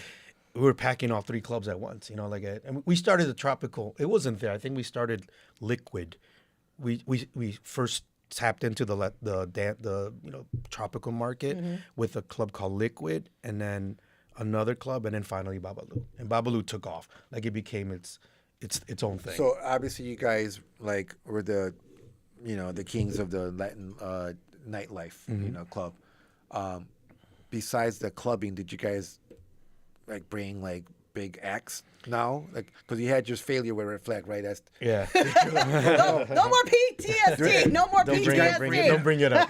because did you bring in acts as well, or you did concerts, We or started just club life? We started doing because we were connected with Here comes your physical therapy right there. that helps. Because we had a good relationship with Ivan Fernandez and CFA, and David and Tony. We were a crew. We hung out all the time. We traveled together. I think David did go with us to Acapulco. We would travel a lot, and then small bands, small artists were offered. And we did meet a guy from a big promoter from California, Johnny Frias, as Frias Entertainment, and he was our age. He was a young guy, and he had his thing going there. He would come here all the time. Chicago, he would visit us and go to all the clubs with us and everything, our clubs. And then somehow we did do a couple tours. We did Sentidos Opuestos. We did Faye, I think it was. We did a couple of different like 4 or 5 city tours with Frias, Nice. in the West Coast, in Texas. I even took Gaston with my cousin with me, where I personally was with them on the tour where it was boring as hell, just be on the bus, with them. It was Sentidos Opuestos and some of the 2 or 3 other bands. But it wasn't really, that was their market, They would hire us to help promote some of their shows, at the Aragon. I'm pretty sure we did a couple, but I was more focused on the nightclub. Yeah. Nightclub So part. how long were you part of V5? Because I was there obviously to the inception until again when I told you guys the story about wanting to leave. Before I met Frank, I wanted to leave the industry. The second time it came again, I had my ex-girlfriend. I don't know how she got pregnant, but she got pregnant. And, What? and I can tell you. so she Let's go back.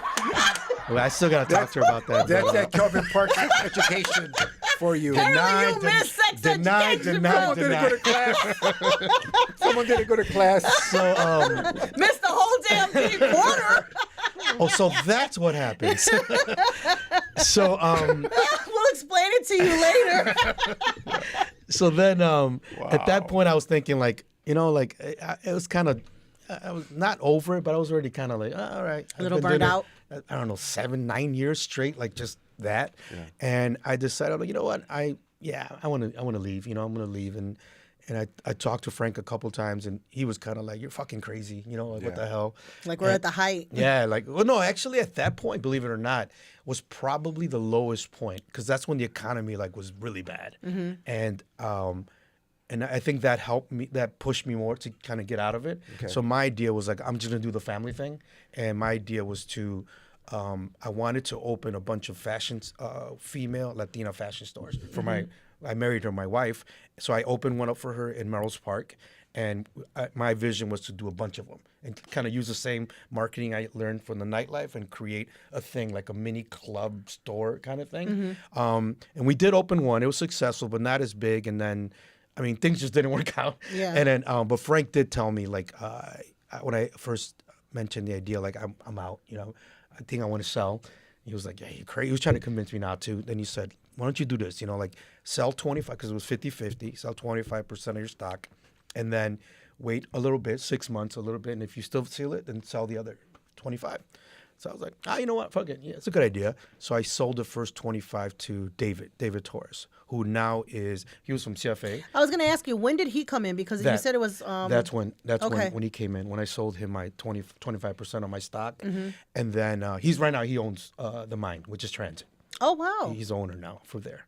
So Good for him. I was going to ask. Shout out to Dave. I know he's not watching. He's watch TV, but I was going to ask you where I haven't seen his name, but obviously I don't go out as much like I used to back in the day, and I was always wondering what he was up to. Yeah, he owns a mine, and I sold it to him, and then after 6 months, I stayed on board. Obviously, I'm still a partner, and then 6 months passed, 7, 8, I don't know what it was, and I still felt the same way, and I said, you know what? Now I'm still going to sell it. I was like, all right, cool. So then, who are you going to sell it to? And who would want it? And I sold it to Ivan Fernandez. Oh, wow. Ivan Fernandez bought the 25%. So now it was Frank, David, and Ivan owning V5. And I signed a 2-year non-compete clause.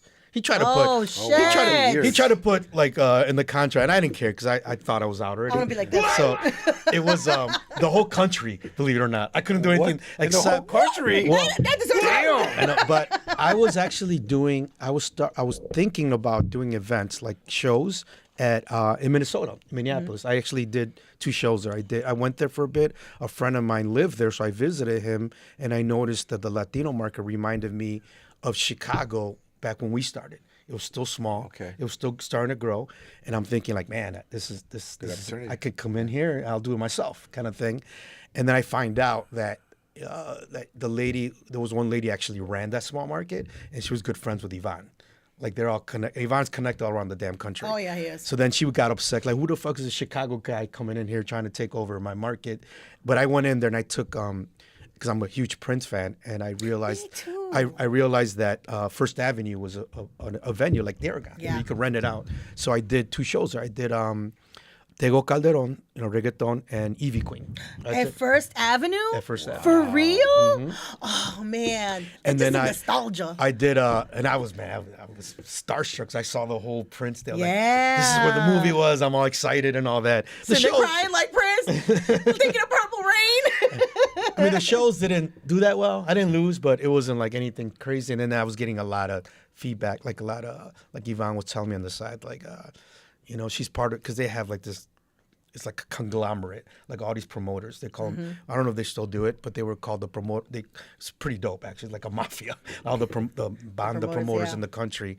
And they created this organization called Promotores Unidos, United Promoters. And they would meet once a year in Vegas, literally like a table with all the promoters and shit. And Ivan's like the king of that, you know? Yeah. So then she was part of that crew. So then he was kind of like, what the hell, whatever, you know? And so I just stopped doing it.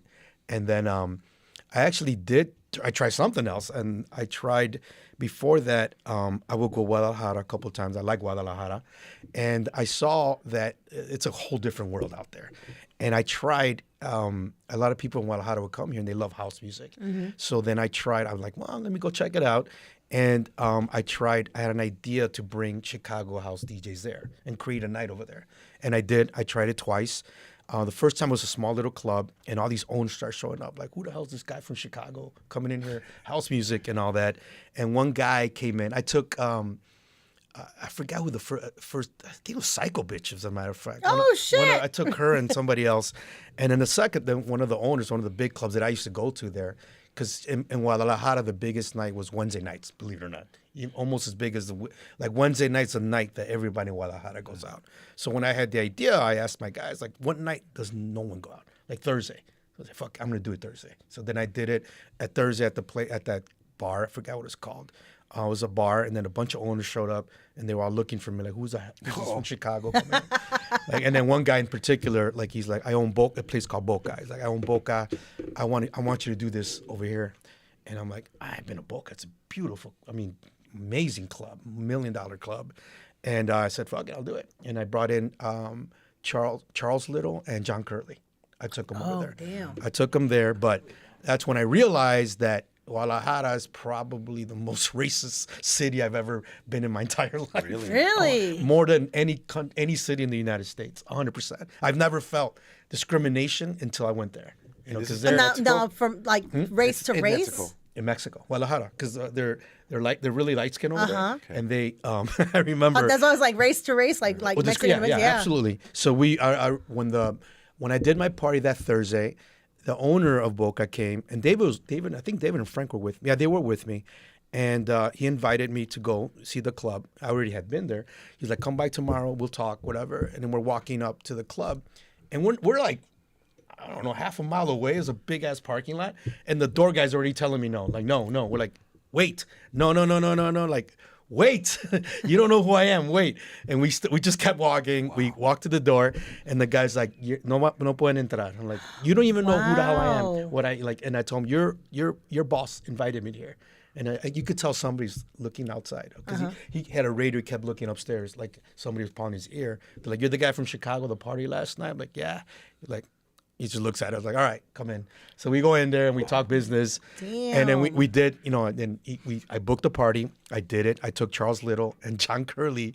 And this is the crazy part. So again, Wednesday night is a night that's the biggest night over there. So my idea is to take them Wednesday so they can see the club the night before, so they can pack it. Remember, John Curley's a white guy. Yeah. Charles Little's a black guy, but he's very hippie. He doesn't look hood rat at all. I bring him in there, like, cool. Like, you guys got to see this. And they went. There was a bunch of people. And over there, the crowd, like, David didn't believe me. Like, I told him, the girls, start at 8, 9. They do not fuck around over there. They'll tell you why you can't come in. Because you're ugly. Because you're fat. Because what you're wearing. Because in Mexico, you can't, what are you going to do, sue them? You can't sue them. And I've never saw that. I mean, they wouldn't I know they wouldn't let me in because I was dark skinned. Me and David. Yeah. Frank probably could have gotten in because he's light skinned. So then I take them the night before, which is their biggest night. I take Charles Little and John, and I come up to the door, and I call the owner. He comes out, Frankie, ¿cómo estás? I'm like, cool. He asked me, who are you with? I'm like, I brought the DJs for tomorrow. I guess he wasn't paying attention who they were. And he like, we understand. And those two, and I go, come here. And he sees Charles Little, and he's a black guy. Yeah. And he's like his face just flat. He's like, why did you bring him? I'm like, what are you talking about? He's like, come on. He talks to me. He's like, why did you bring him? I go, what do you mean? He's playing tomorrow. He's one of the DJs from Chicago, house music. And he was like, it was like this big thing in security. They start talking and all that. Like, he can't come in. Why not? What do you mean he can't come in? Why not? Because he's black. Like what? Like, Oh my And god! this I'm like, is he's- 2000s. yes, and I'm like, this is this is 2001 maybe. Oh, geez. 2001, and I'm like, what am I supposed to tell this guy? You can't come into the club you're playing tomorrow. like, you better give him his money. He's gonna say, fuck you, I ain't playing tomorrow. So then I'm like, bro, I cannot tell him he can't come in the club. So then they had this little meeting with security, and he's like, okay, this is what we're gonna do. We're gonna let him in, let you guys in. We're gonna put you in a table all in the back, but make sure he does not leave your area. Well, can he use the bathroom at least? As I said, Jeez. I asked him, "What if he has to use the bathroom?" We'll get to that when it happens. So they had a security guard in our section, and he has no idea this is happening. Charles, I mean, he's not watching, but you know, he's a great friend of mine. He was the one that was designing the flyers before I started doing the flyers. He's amazing designer, graphic designer. He's a producer now. He won some Academy Award. He moved to L.A. I don't know if I ever told him the story, to be honest. Oh wow! Well, now he can hear it. Now you can give it to him. So then we're We're there. around by 9:30. So we're there and we're drinking, having a good time, and he's like getting into it, like, but we're far away from everything. And he's like, hey, let's go. And he kept want to go out of that section to walk around, and I'm just giving him shots, like trying to Keep get drinking, him drunk, keep drinking. trying to get him drunk. And then finally he says, yes, he's the bathroom. And I'm like, bro, like I tell security, yes, he's the bathroom. Yeah. They literally had like 2-3 security around him so they won't see him walking him to some back bathroom or something. He probably thought, oh, that's Yeah, that show. he absolutely was like, VIP, Sure, this is yeah, how it is, okay. this is how it is. But that was the last party I did there. Like I did Yeah, it the next day, and absolutely, yeah. I mean, it didn't do that well. I mean, it was okay, but from what I hear, after I left, somebody else continued it. Somebody else started doing house nights and all okay. that. I don't know how it turned out, but one of my guys told me, yeah, I think, if I'm not mistaken, there's a guy, and I'd have to ask and find out some info. But I know there was a guy named Tony T, who said that he went over there and brought house music there as well. I know he was a part of the DJ crew or whatever, but he said that he went down there and did some house music in that area, and I guess that's what he was known for out in Mexico once he left the U.S. Could be the guy that took over. Maybe. probably because I was the Probably first was. one. I mean, they said you're crazy trying to do on a Thursday night where nobody comes out, but I said I'll have all the attention. Something then, and it did work. The first one, second one, it was. I still did I think like 300 people, nothing crazy, but the club fit like 1,000. Oh, yeah, that's it's right, a like massive the- club. yeah. And That's crazy of how prejudice. I mean, I know that there's those divides between our cities over the in world. Mexico and stuff like that. No, it's But that's I've never ever ultimate. felt that here. That in is the United ultimate. States. Yeah. So then that's when I left or whatever, and that's I kind of just sat around. Caesar, here's a bucket. How long were you out of the promotions? 2 years. 2 years, that's it? Because I had that 2-year non-compete Okay. clause. So you came back in the, mid 2000s? It was 2000. How does this vertical thing start? That's how it started. Okay. In that meantime, I still went out, but I wanted to see something different. Oh, you were allowed to go out? That was to allowed. clubs? Yeah, thankfully. For 2 years? After he couldn't figure out how he got to go pregnant. Now that I think about it, I was only going to white clubs at that point. So I started visiting a lot of like white clubs and stuff, and there was one in particular that I loved. I loved the crowd. I loved the music. It was all Europeans. It was called Rive Gauche, and I would go there. Yeah. They wouldn't let me in the beginning because they're What? They're Here in fl- Chicago? They're Because- prissy. No, because they were European. very prissy. And I tried 2 or 3 times, like I tried to introduce myself, and they were like, these are like great guys. I met them, whatever, but they wouldn't let us in. And I think I took David one time, and they wouldn't let us in. We came in one time with money. Like I came in with like, I'm going to spend this money here. They still didn't care. They wouldn't Damn. care. I forgot how eventually I got in there, but when I went in there, I wanted to go above and beyond, and I'm spending money like a fucking idiot, like buying drinks for all the girls and all that, and I didn't realize that one of the owners sitting next to me, his name is Nick. He's a man. Shout out to Nick. He's a Greek guy. He's like a typical like kind of mobster looking guy. Big guy, glasses, real raspy voice. Always dressed in black shirt and a black jacket.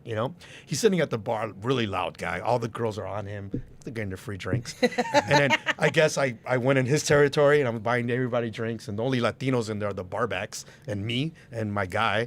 And then he's like looking like, hey, like with this raspy way, who the fuck are you? like looking at me, I'm like, who got you? Who let you in here? And that's when I started talking to them. Introduce myself. Listen, I love your club. This is who I am. This is what I've done. All these clubs I ran, and then after that, they allowed me, and I became good friends with them. It was Jim. It was like Jim, his sister. She used to be like the editor of Playboy. Oh, wow. And Jim was the other brother. He kind of ran the thing, and Nick was the drunk guy at the bar with all the girls. You know, they're a lot older than me, but I loved going there, Rive Gauche, and I kept going there over and over during this time where I couldn't do anything. Right. And then finally, when I had, my 2 years were over, and I'm like, man, I got it. Like, what am I going to do? Yeah, what am I going to do? I get to celebrate. Let's do this. I can't believe 2 years. Wow. I'm like, what am I going to do now? And then coincidentally, they call me, because I go there all the time, and they're like, Frank, because they knew about my 2-year not compete, and they're like, isn't it up already? I'm like, actually, yeah, it was up like 2 weeks ago. They're like, what are your plans? I'm like, honestly, I don't know yet. I don't know. And they're like, well, we're going to do a remodel at Rive Gauche, and we would love for you to come in and help us do the marketing, give us ideas and everything. So I went there, and they had an idea like with mannequin dolls and stuff like that. Like that fashion was the thing. And we came up with the name Mannequin, and we renamed it Mannequin, rebranded it Mannequin. And I became the marketing director there, and that's when I came back. And I came back just kind of help them run their nights. It's the flyers. I continued doing the flyers, but for them now. And I was getting more hands on, like helping. I'm learning how to run a club, like behind the scenes. And that's when back of my mind, I'm like, this is where I'm going to launch my new company. Like I had no idea what it was yet. We kept doing the Friday and Saturday. That's when I met a bunch of guys now there all over the industry. The Mike Jabbers, Jeff Callahan. Jabber right now runs Joy District. He's one of the men at Joy District. Promo 7, which is Paulie and Joe Drizzo. Who else I met out there? Danny Boy. I met a bunch of guys like Tim Wealthy Habits, all those guys, promoters that I never really met back in the day because I was too busy doing my thing. Right. So now I got into another market, like that market, like the general market white kid. It was like the Jersey Shore era. But they dress, how they dress like that? It was that. It was all those kids. All millennials. I loved Mannequin. I had a lot of good times there. And it was cool because, finally they wanted me to start a night right away, a Latin night. But I wasn't sure. Sunday, Thursday, I wasn't sure yet. I just wanted to make sure. You just kind of wanted to feel your way through. Yeah, I just wanted to make sure that Thursday and the Saturdays were successful. And they were. They kicked that. Great looking crowd. We had amazing. I love that club. That club is special to me because it was my first thing that I did by myself. Without, I did it before, but after V5, that was my first club. They were a little picky too on who they were going to let in. That was all me. Yeah, that was all me because I wanted. I didn't want that other crowd in there. I did not want it. Even friends of mine, one guy, I don't know if he's watching, Rojas. He's a partner at Ocho Segundos. I remember he's a good friend of mine. I know him for years, and he would show up, but he would show up all blingy and all. And they're like, Frankie, come on. I'm like, bro, this is not the club for that, man. Like, this is not the club for that. I'm sorry, bro. This is Mannequin. I changed. That's when I changed. And that's when... He got Caucasian. No, that's when I stopped being... That's when he said, call me Frank. Yes. No, actually, it is. Right? That's when... I was kidding. That's when I stopped being Frankie, and now that generation, that crowd knows me as Frank. So right now, like if any millennials or Gen Z, they know me as Frank. They don't know me as Frankie. You're always gonna be Frankie. They're probably like, who the fuck's Frankie care. V? They're probably like, who the hell's Frankie V? Because Well, they don't You're know me always that going to way. be Frankie to me. He's Frankie to you. He's Frank to others, but I get a chance to call him Francis sometimes. He's the only one. He's been calling me that since forever. Since you were a kid? Since forever. Francis. Yeah, call me Francis. Look, Jesse's like Frank. No, he's Frankie to me all the time, no matter what. I don't because care. It was V5. It was Frank and Frankie. Frank and Frank. Well, that's how you. That was the determination of who you were who you were talking to. Yeah, which Frank it was. You had Frank Monroe, and then you had Frankie V. I'm sure he was probably like, when he started realizing that they referred to me as Frank, he's probably like, "You're not Frank. I'm Frank." He's probably thinking that. But that's when I thought about doing. I think I put a couple of pictures of the Vertigo. Like I rebranded it. I did a photo shoot. I did this whole thing like a new image for the Latino market. Because they started getting very stagnant. Everybody kind of looking the same. I wanted, and that's when actually, believe it or not, when bottle service became legal in Chicago, because it wasn't legal. Yeah, Julio brought that up. You were the first one to bring in bottle service into a nightclub. And it was my Thursday night, and that's when my crowd like changed. You know, that's when it was bottle service driven. And what I try to do is that's when I realized, because I noticed the white market, they would promoters would bring in some of their staff. Like they had their own bartender, their own server or dancer or whatnot. And that's when I learned from them. So I'm like, well, I'm going to start my own team. So what I did is, instead of bringing Latinos, I wanted to bring the same people that I have at Mannequin, which were like Greek, white, black girl, blonde girl. It was all different non-Latinas, and I was risking it because I'm like, every club had Latinos working, and I wanted to be different. Like, this is a whole new rebranding everything. And I did I started Vertigo. I did a Thursday night, and I was able to get Juanes after party, official after party. Okay. So that was my first event there, and it was slammed. And people were like, wow, I took it to another level kind of thing, you know? I'm glad you brought up Juanes. So I don't know if you remember, and it was at one of the V5 clubs. Henry and them did Pan American Fest. And I want to say it was the last Pan American Fest. Festival. I remember and that. it was the storm of the century for that day, for that one day that Juanes was on stage. They were the main act going on, and I was working it along with everybody else who had to work it no matter what. Y'all had walkie-talkies. There was a bad storm coming in. Henry was adamant to put Juanes on the stage. Adamant. And they were going on. The storm's coming in. It's a singer. It's a guy. Well, Colombian singer. Well, yeah. Whoever it is, because I'm not good with Spanish stuff. Anyway, the whole band went on because he brought a band. Right. And the storm's coming in. You see the trestle of the lights moving back and forth. And we're screaming because there's 2 stages.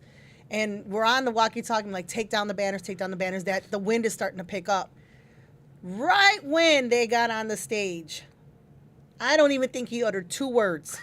The trestle moved, came down. I believe it hit the guitarist. Whoa. Came down, and then that was it. Like, like it just downpoured. Was this at Navy Pier? No, this was the last time When he they had moved it? thrown it over before they moved it to Navy or no, After. it wasn't after. Yeah. It was at Soldier Field. It was at Soldier Field. Okay. And it just downpoured. It was horrible. So in order to make up for that concert, because people had to pay to get in to see this person, it went to one of your clubs on a Wednesday or Thursday. That's and I what have it was. pictures from that night. Yeah. That's what it was. Was it Mannequin? Yeah, it was Mannequin. It had to be because I had the official after party for Juanes. I don't remember it being in Mannequin. Maybe it was. And the tickets, people were bringing tickets and they couldn't get in because there were other people getting in.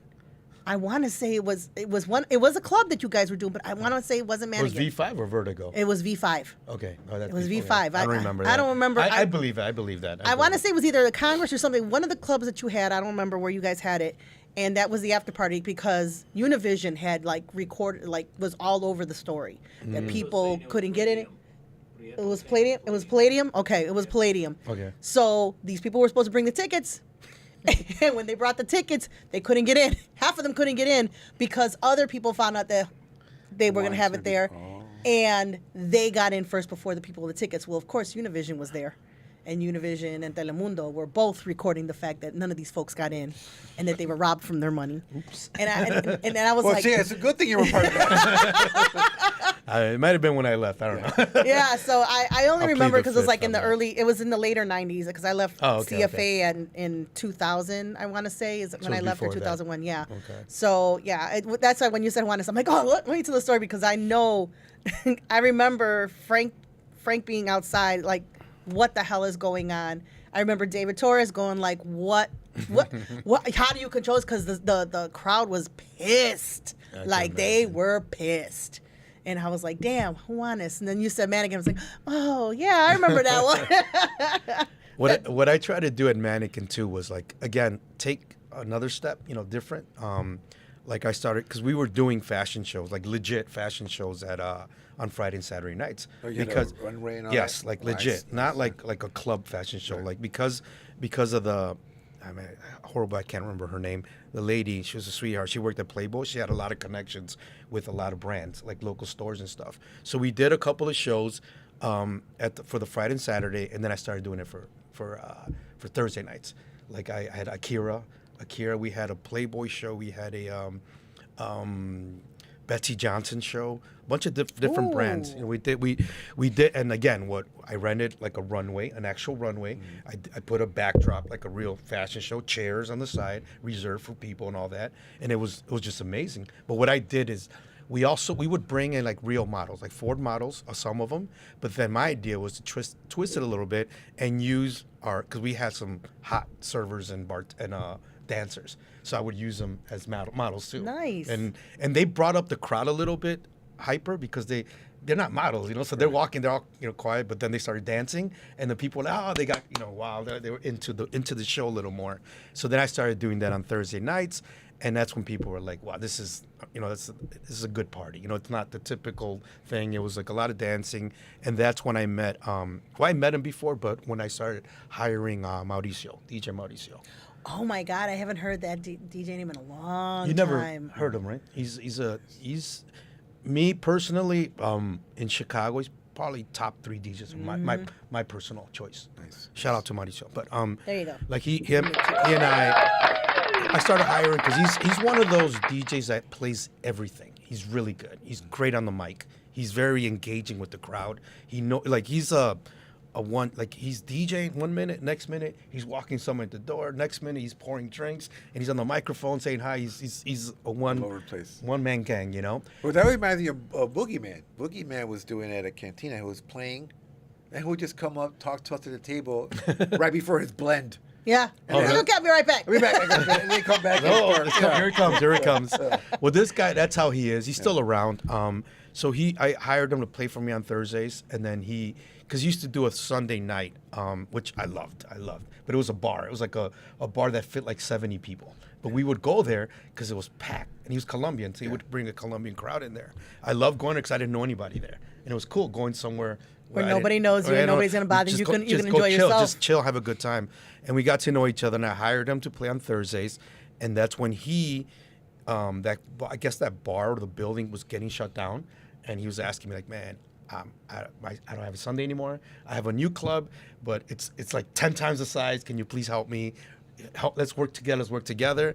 So I said, okay, you work for me on Thursdays here, and I'll help you push the Sunday nights.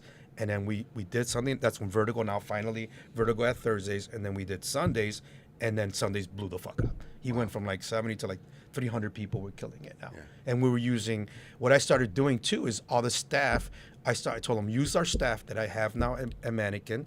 And I liked the staff because the guys were young. They were like Greek, white guy looked like freaking Brad Pitt. We had the girls, like beautiful women, blonde dancers, and all the Latinos are like, the girls and the guys were like all goo goo gaga with these people.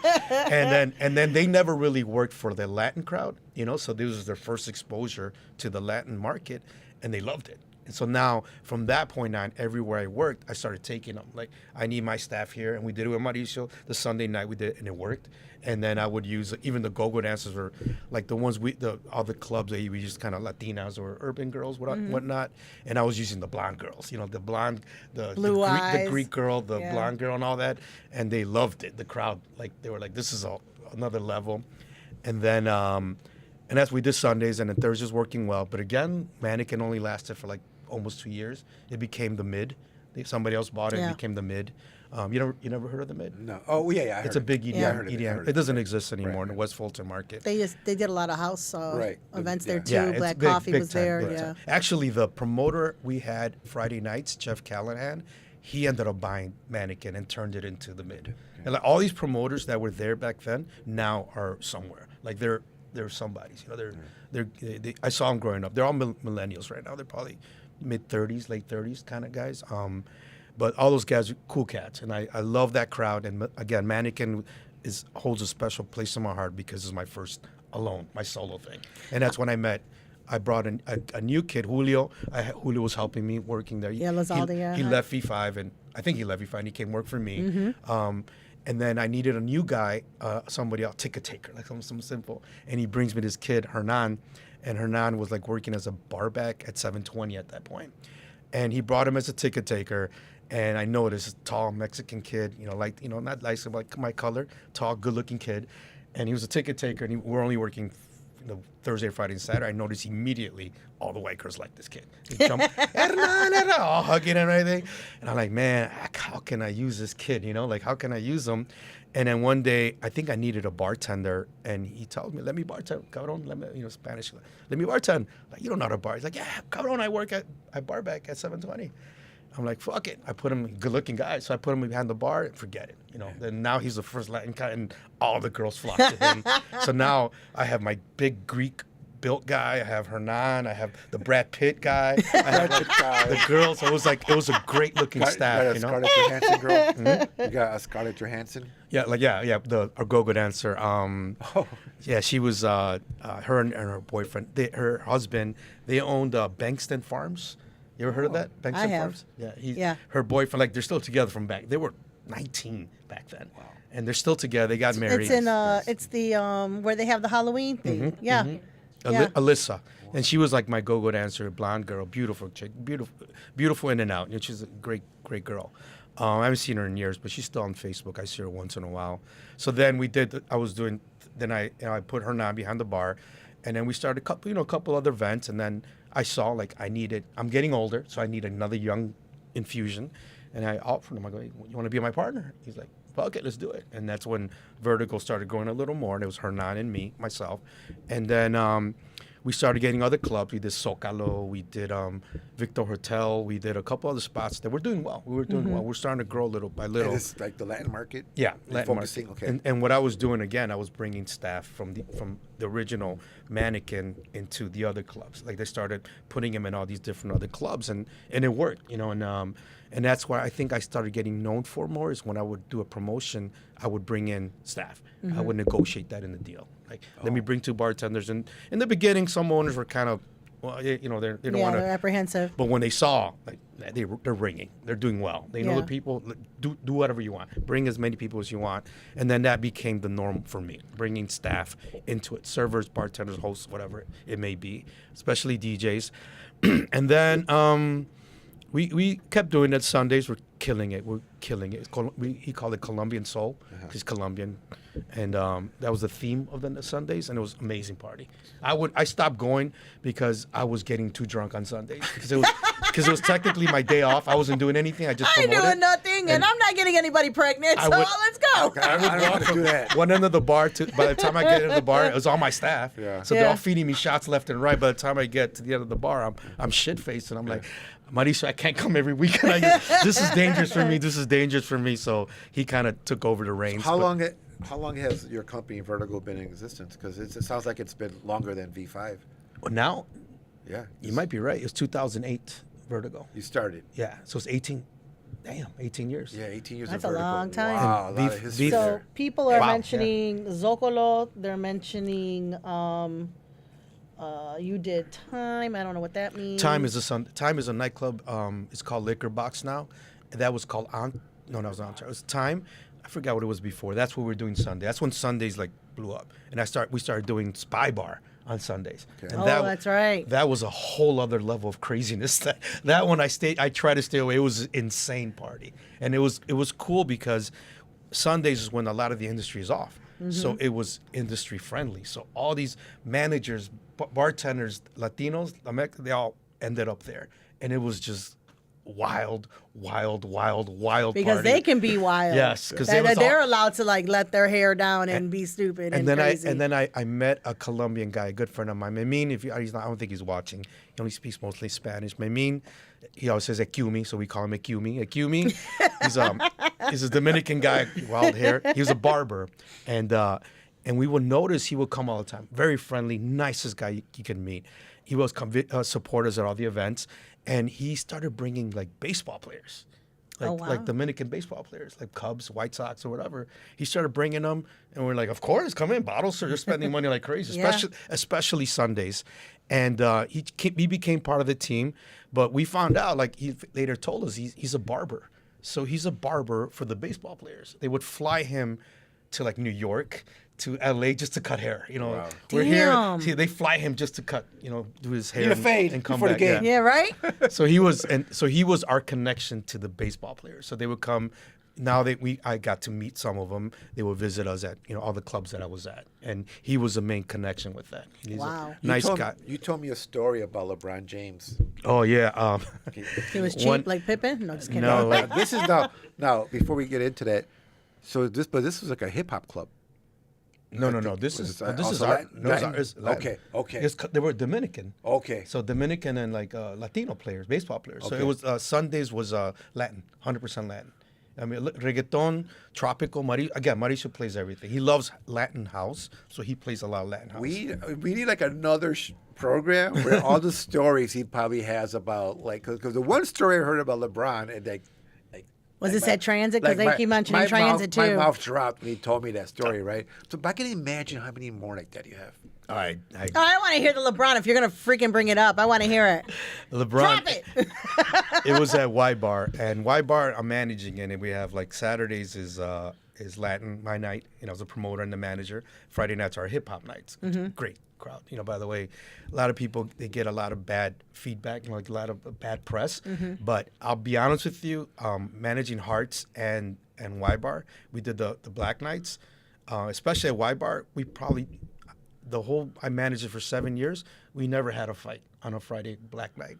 People won't believe me when I tell them that because they assume this fight's no. No, it's not all the time. We the way we set it up, the way we controlled it, it worked. But it used to get insanely packed. One night we had it was an after party or something. A rapper showed up or Waka Flocka. Somebody showed up, and we were slammed. And we couldn't fit people in there if we wanted to. There's a line down the block, and I see with the owners, and they point out like, hey, Frank's got to tell LeBron James he can't come in. And I look like big ass dude walking down with like 10 guys, ghetto as hell.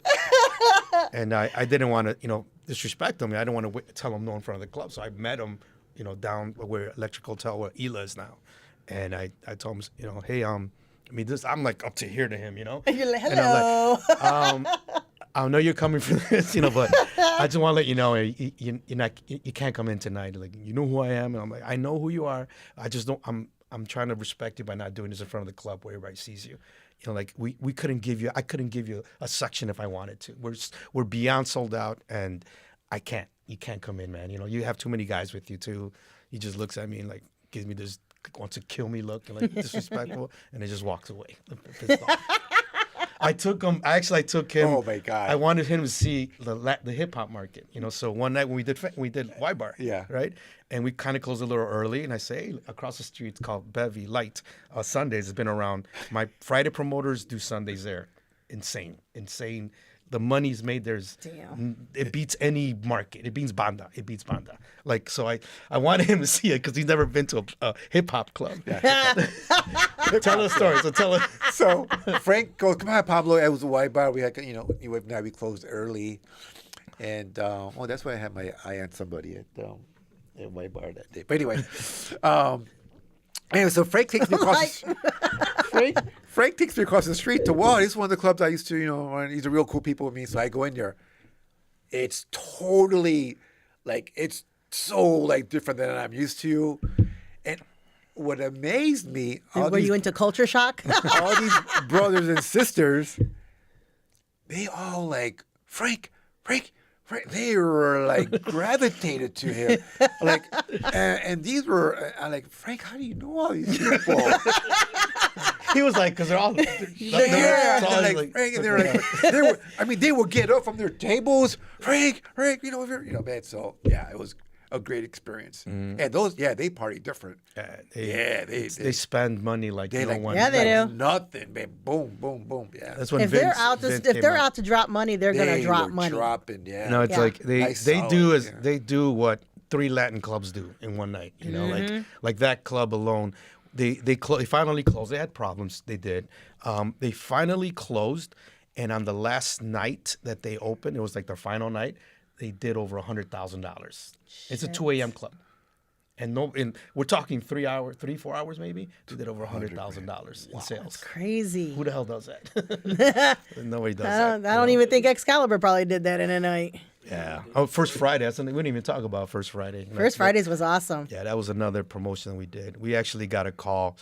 I remember we got a call from somebody in Atlanta complain like, I want to talk. Who the fuck does First Friday in Chicago? Like, well, it's me. What's up? And some black promoters like that name is trademarked. We're like, well, we didn't know. We're in Chicago, and he asked us like, well, I think he asked me to send flyers or something to him. And when he realized it was Latin, it wasn't black, because First Friday is a big thing in Atlanta for black. Yeah. And when they realized it wasn't black, they're like, whatever. You can do You're what not you going to want. hurt our market. They allowed us to do it, and then we did it we started at what was it called? The drink. We did it there first. Same thing. They gave us the back room only. Yeah, because Tim Borden, I think he's still there, but at the time, because I was there when you guys came in, and At Tim, Drink or no, Excalibur? It was at the drink, Drink? first. First it was there. and then you guys moved it to Excalibur, and you got the small room, didn't you? Same thing. Yeah. They underestimated us, and they said you'll have the dome room. Yep. It's called the dome room. You remember? I Kevin. love the dome. So the dome was like 3 level, but a circle. Yeah. Now it's an elevator. But that area, so they only gave us that. And of course, we did our thing, promoted, 3,000 people show up. So now we took over the whole deck. That's and they were the still second kind of floor. pushing us back a little bit because, I mean, they knew what we drew because they were showing up at, they found out that the drink was being sold. And they came up to us and they said, you guys know it's your last night. There you go, the drink. Wow. Some merch here. Yeah, he That's does. awesome. You should have merch like that for their New Wave events. I know, I right? kind of get this guy to buy T-shirts. And he's looking. He got those fancy shirts for drink. Can't get his T-shirts. He got me a New Wave Come T-shirt. on. I like that shirt. I do wear it once in a Okay. while. I do wear it around. But So let's talk about that because we're now your Vertigo is going on. You have like a young market. Obviously, I'm trying to get back into it now. Yeah. What I did is I've been looking for like 5-6 years. The neck, like when I found Hernan and then Hearts. Hearts is another. For how our generation Convent is the best. The one of the best clubs. For the millennials, Hearts is the Convent. Like they love Hearts. Hearts is the most beautiful club in Chicago. Never been. It's beautiful, beautiful club. Same owners as Where's White that Bar. Doesn't exist anymore. It's Where was it at? It was like by Chicago and I can't remember the address. I was managing. I can't remember the Downtown? address. Somewhere downtown? No, it's like right off the river on Chicago. Oh, okay. Right off the river. Okay. And that club was amazing. Like Frank and I teamed up. We re-teamed up to do that club because he had other things, but he didn't know what to do with it. Like I think it was unsure. So that's when he brought me and Hernan Vertigo come in, and we did it. I brought my staff, the whole thing, and it was the hottest Saturday night. For how long did that go for?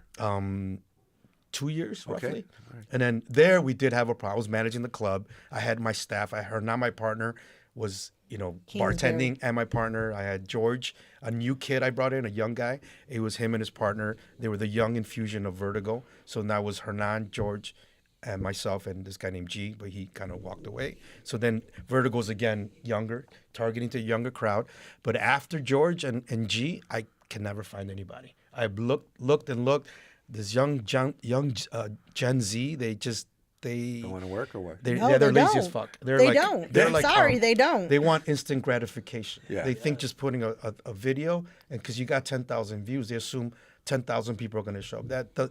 To me, what I tell them, they don't understand this, but the young guy I got now, DeAndre, what I tell them, a view to me is the same thing as a flyer. We used to pass out 10,000 flyers. 10,000 views is 10,000 flyers. Doesn't mean you're going to get Right. 10,000 people. So you got 20,000 flyers. We used to print 30,000 flyers to try to get 1,000 people in Yeah. there. So all this, yes is important. Absolutely, you need views. Absolutely, you need the influencers. I'm not the kind of guy that I'm old and I'm the young whippersnapper. I'm not that guy. I embrace the young generation and I want them to succeed. It's just a lot of them. Like right now, the market has changed where it's not what it used to be, where it's a lot of sub promoters, meaning they cannot do a night on their own. They need to put 20 of them together to make one night work, which is, it's working. And honestly, if I was a club owner, I probably prefer that because if you bring a promoter like me, or it's only me or V5, we want the door and we want a percentage of the bar. When you bring sub promoters, you're only paying them for what they bring. Yeah. So it's still your door and you don't pay from the bar. They don't learn the whole part of like the negotiation, and that's what They don't care. They just don't. I mean, some of them try, and I've trained a couple of them, and I've used it. Just I don't know. It's just weird, Like they want to come in. A lot of them, and I noticed this a lot. They come in like some of the sub promoters that I would hire. They would show up at 12 o'clock and expecting their free bottle and act like they're the bosses, as opposed to showing up in the big. And I'm used to you open the night. I prepared the sheets. I prepared the list. I put everything together and I close out the door. They just want to come in and look kind of like the boss, But I saw get that. it. I saw that part at the club that we were at. Oh, Down on I Joy? won't say the name. No, I won't say the name. Okay. But I did see that kind of mentality at the club that you had all the DJs at Yeah. for their first opening weekend. Okay. I So- saw that. right, You know what right. I'm talking Yeah, about, yeah, right? yeah, I yeah. won't, like I said, I won't say the club. Yeah, yeah. I saw that. Yeah, they just It was like, it's yours. And Right. I'm like, well, where's this? Where's that? Even when it came down to like setting up the DJ, well, you can't do that. Well, we got a problem here. Right. Well, you got this $1 million set. Don't touch this. Don't touch that. Am I wrong? That's what I saw the whole week, the whole time, right before you got there. Okay. When you got there, totally changed. Like the whole entire like mentality. That's and when how I they was were upset when all that happened. Yes, Yeah. yes. So I I was so saw upset. that. I'm like, what kind of fucking club is this? But I'm used to my, you just gotta do the things the right way because it helps Yeah. everybody. Yeah. The venue, it helps the promoter, it helps everybody. But with the young, I get it. Again, I'm not bashing what they do and how they do it. It's just there hasn't been one that's come out yet. That There stand out. hasn't been a promoter that can take over a night on their own and take the lead. They are all content with being the sub promoter and making a few Just hundred enough. bucks on there. Yeah, Yep. just enough. A few $100 just there. enough to get them through the week until the next weekend. But with the new wave, Yeah, let's talk about that because the new wave. I'm so happy you're doing events for us boomers. Yeah, I know. Oh, I've always obviously I like the Frankie, music. keeping us alive. Yay! Bringing us back, bringing us back, and spend money. bringing us Gen back, X loves you. bringing Don't us forget back. Gen X. Thank you. No, with the new wave, it was like, again, I took a break, like 2 years, 2023.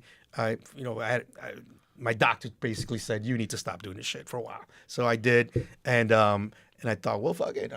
I won't work every weekend, but I could do pop-ups, that's when I thought about the alternative, the new wave thing. I have connection with venues anyway. I still have them. So I reached out to them, like, let me do a special event. They were cool with it. They trusted me. We did the first new wave at the WIT, at the rooftop at the WIT. Again, with that, I also, because I was paying attention. You guys are doing Southside stuff, but I noticed it was just bars and stuff like that. So I wanted to offer something different. Elevated, yeah. Downtown, little nicer venue. I wish you could see. I wish you had your glasses on. Rick's like, yes, keep me alive and home by 10 o'clock. Yeah. That's what he likes, the day party. That's what he likes, the day party. Your cousin's on here and sitting there saying boomers or AARP. Well, hell, if Those you are my give us double ARP AARP. parties. I love I got those a double parties. ARP discount. Hey, you should but put that we on a spend, flyer. We spend money. Yeah. We get drunk really No. quick and we spend money. Let me tell you one thing. The people at Joy District, the staff, and I was kind of worried. I'm not gonna lie to you because it's a young staff, and they know nothing of this. And I told them because when they found out that I was doing a party there, some of the staff I know, and they thought I was gonna do a vertigo party, like a reggaeton, all that. They're like, Brad, can I work your event? Can I work your event? I go, listen. It's not what you think. It's not the music. You're not gonna know one song. I'll be shocked if you do. It's not bottle service. It's an adult crowd, cocktails, beers, and just dancing because they're not used to seeing dancing anymore. And but then when they were on there, and one of the bartenders, Alpi, I don't know if he's watching or not, but shout out to Alpi. He was this very flamboyant bartender, very nice guy, very friendly. And I told him, he was trying to talk to somebody, sell a bottle or something. I'm like, they're not going to buy bottles. Like it's just not that crowd. I have maybe 2 people committed. Remember, we had a birthday party that they said they will buy. Eddie was one of them. Yeah, and I'm 'cause it was a 50th If for we do twins. if we do 4, I'll be happy with that. And within the first hour, I see him walking out with a bottle, like with the sparklers, Alpi. And he comes back, again, how Alpi is, I told you I was going to sell a bottle. I told you. And then he's all excited, like happy.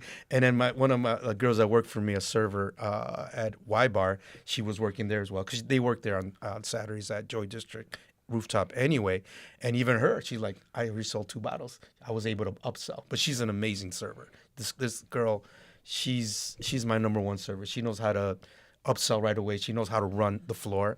Then I had Bella, the bartender. Bella's she worked for me as well at Y Bar with and Reverie, and she's a She used to be a server, but now she's a bartender, and she loved it. And now they're the crowd. Yes, and all that? yes. Now that I told them, they found out I'm doing it again. They're like, When are you doing it again? Yeah, they're like, When? When are you doing it again? So now we're going back to promoting.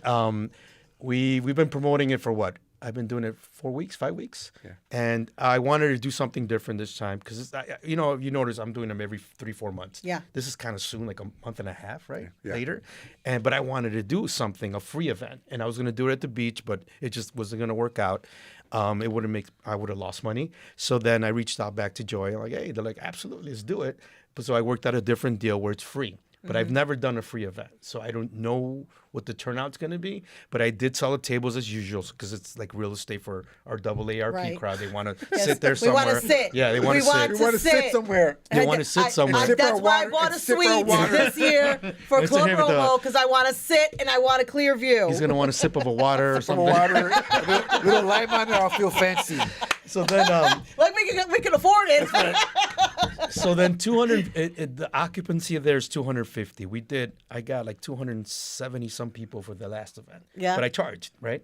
So this time I'm like, well, how many people should I allow to RSVP? Because I don't know. The young market, it's like 20-30% show up. So whatever Right. amount you RSVP, you're only going to get 20-30%. But at the same time, the market now, everybody's free. So it's not a big thing. But this is the first time I'm doing it. So I don't know how to gauge it. I'm asking him, how far should I let it go? Because I don't know. He capped it already, but he kept going. He wants to keep going. So Well, he's right. I mean, it's like everybody tells me about the wedding that I'm planning. And, you can invite like 100 and 200 people, but you'll probably get 80 out of the 200 or maybe 70 out of the 200, which is great for me. But, I it talked leaves to room for more people. I talked to Diablo, like I asked him about it, and he said, actually, he did a thing like that, similar. He said he had 400 people RSVP and 280 showed up, which is Yeah, it's extremely phenomenal. great. But right now, I'm at 488 RSVPs. So I'll figure about So- 300. So I got what I told 500. him. I don't Yeah, know. 300. But we're still, 13 days away. yeah, I told We're him still cap it at almost 2 5, weeks but he away. wants to keep going. So like, all right. I capped it at 500. All the tables are sold out, by the way. I capped it at 500, but I don't know how many are going to show up. Well, I it would all say depends it- on the weather. Yeah, and I was Go going to to say rooftop, that. It yeah. depends on the weather. It's Lollapalooza and then, weekend, believe it or not. well, That's a different market. but I that's a get it. totally different market. Yeah. And like I always say, I tell everybody, there's a market for everything. Mm-hmm. And I would gauge if you went to even 600 at that point, you'll be at like 354. Yeah. But that's still a lot. For, That is a lot for No, that for rooftop. No, we're talking like this. We're talking like, I was like, there is a lot for sitting on my lap drinking water or something. We won't even have room. It'll be Pablo like this, Pablo like this. Lucky for you, DJing Frankie. like this on his lap. I won't be there to drink with you that Okay. weekend. I'll be at the corner of the bar right there. I'll be like, just staying Right by away. the bathroom. Staying away. I'll be staying away. But I like what I like about the New Wave parties that you're doing is that just seeing the old crowd. Seeing them it's like a reunion, Right. right? And then you're not doing it at your local little bar. Right. No. Doing it at a nice place, and I think that's what the attraction is, because we don't get a chance to go out. And yeah, and like we nobody used knew to, what to like expect. we used to, right? Right. Yeah. That's, Right. that's why it's Right, like a right. big deal. Right, And right. that's why you got to give us time to get ready. He's always like, boomers need time to. I told him, So he boomers needs need like time. 7 months we of promotion. got grandkids. We got, blah, blah, blah. You know? You see, I sent you a calendar invite. Yeah. I'm all about the calendar invites. I'm sending it to you. Put it in I'm still your in that, thing. kind of the other, the regular club thing. So I it took me a while to adjust it, but I believe a month is enough. A month, and he thinks a year and a half. I like a year and a half of promotion. Another year and a half. I think it's a little exaggerated. I have a but, 3 months rule. My thing is 3 months, But Well, that you was- drop it as a teaser. Right, as a Right. teaser. And then Which is you what I- start and you working grow, it right. the last 2 months before right. the event It's like happens. sex, right? You start slow, then bam, right? So at the end, you don't know about that because you don't know how you got to. Because he doesn't know how to make a baby. I don't know how it happened. I plead the fifth. But yeah, no, thanks. We're looking forward. Joint District. We're talking about August 1st. August 1st, Free Joint event. District. RSVP because I'm probably going to cap it and arrive early. That's all I can Oh say. yes, definitely early. arrive early. Yeah, yeah. People, First come, first serve. They're going to have a good time. It's going to be a really good time. We got Diablo this time.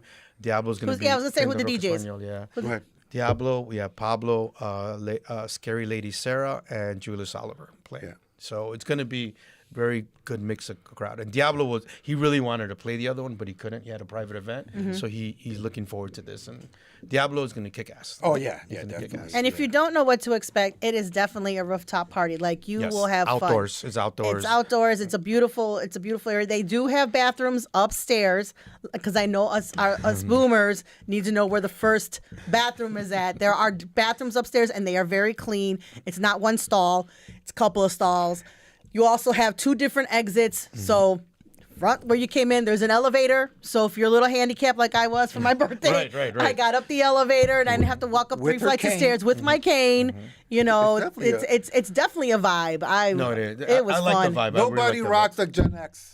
Yes. Nobody rocks like Gen X. Oh, yeah, so. I already agree. got my plan. You get to have Joy District because I've already got like 4 parties set up for you for next year for June, There we go. including my own. Okay. So yeah. I'll probably have another spot by that time. I like to try different. Yeah, different I like what spots, Frankie does. The wit was awesome. That's amazing. The wit. Too bad something changed. Some management Well, I mean, changed, or- they changed management a couple of times, but the problem with that is that they're very corporate, so they only allow X amount of people in a certain area. So like, they only allow me to do 300 people in both rooms. That looks dead. No, that's dead, that's yeah. dead. You know, it's too big of a room. Rick said you fired him. He got fired on the day off. On his day off. we wish Rick And was don't there. forget, you have to have a monitor. Yes.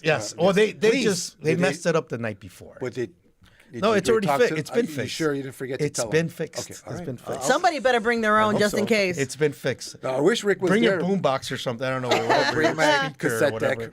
Cassette speaker. deck. Romelia, I would love to join you, but I have already an event with my honey on August 1st, so I won't be there. Julius Oliver's birthday, by the way. And he's doing the official after party as well. Oh, great. So There you Julius will go. be celebrating. He's starting there, and hopefully he makes If it he to the makes party. it. If he makes it to Party. the end. I'm giving you 1942s, Julius, so be ready. Be ready.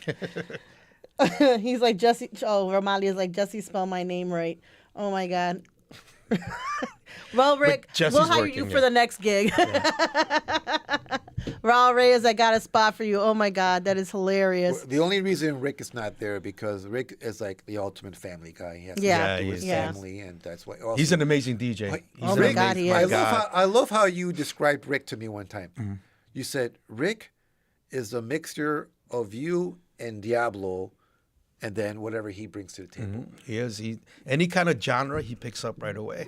I was actually playing with the idea, believe it or not. I don't know if he was taking me seriously, but I told him, what if I kind of invent you for the young market? Because I believe he just doesn't know the reggaeton music genre too much. I told him, I'll give you a bunch of songs and you practice on it, and I can almost guarantee you, I'm 99% sure that he would kill any young DJ we have in Rick's the industry great. right now. Because he has that talent. And this is coming from somebody, I'm still paying attention to what's going on right now. I see these DJs, how they play. Not that they're bad, it's just, Right. it's a whole different market. But if they hear this guy playing what he, like his reach is more. Well, him, different you know, music, you play everything. Him being part of your Biology Bar and all that, he was part of the V5 Oh, yeah, movement. yeah, he was yeah. huge DJ. Rick, he proved it to me when he did that hip hop set at Club Romo, because he I'm came out telling of you, nowhere. I'm telling you, man. and This he had cat right is- there, like I became like a super Rick. Rick could do anything. Yeah. I heard that. Right I was there. like, who's playing Missy Elliott? And I look up and I was like, what the hell, Rick? And the crazy thing about Rick is in these parties, I noticed that the hardest spot to play is after Diablo, because like it's like, you know, the club, how it goes. It starts down. out slow and then it hits a climax technically, because we're not playing Spanish until Diablo does. And when he plays Spanish, it just the night explodes, right? Yeah. And imagine having to play after that. Well, that's gonna be my problem on this. Oh, so you better be on your thing. I'll be ready after the. No, you actually did it one time. I did it think, once. Yeah, I got it. But when the first time we did it, and I saw, I think at the WIT, I'm like, man, what is Rick gonna play? and he took over. Like Yeah. my God, he got the crowd to another level, Yeah. which is I've never seen that. Rick before. got the gift of knowing how to read the crowd. Yes. Yeah. And not only that, his experience. I always call him the club king of the your generation with the Latino community, because he was at that level, right? Oh, he was absolutely 100%. Yeah, he I'm was, not yeah. even gonna. Yeah. He was like the main. almost as good as me in my prime, but Almost. is Rick still there? Is Rick still there? Yeah, Rick's still there. I've taught you well. I've taught you well, Rick. You would have beat him at the scratching. And Pablo last week or 2 weeks ago, I gave him a new name. He didn't tell you. No. My new Pablo, DJ name. Yeah. Pablo What is El it? Pablo El Perreo Gonzalez, because he played some reggaeton. I was playing Oh. La Chonga. And Look all at you. that at a private Look at you. party. You, me, Vero, you start learning Spanish, and now you're going to start playing reggaeton. Look at that shit. He keeps screaming Bad Bunny for some reason. I don't know. He keeps saying Nueva York. He's been saying. Nueva He doesn't stop York. saying it. So he's completely embraced Nueva that culture now. York. Yol. See, you're not even real Puerto Rican. Yol. And you're half I'm Puerto trying to Rican, you can't teach even him. say that shit. Nueva Nueva Yol. I'm working on it. Oh, my God. Little by Frankie, little. thank you so much. No, we ain't done yet. What time is it? It's No, like 10:30. no, it ain't. We ain't done no, yet. But I We still got want. something- I I still got a want to few thank him. questions. I still want to thank him for just being here, because this is your first time that he's doing. Yeah, this. we popped this cherry. Yeah. So don't forget us. Don't forget your first. I won't. Okay. What? You never forget So your what's first. gonna happen now? What could happen? All right. Maybe I'll respond to Time Magazine from 1995. I'm sure there'll be other shows reaching out to you, because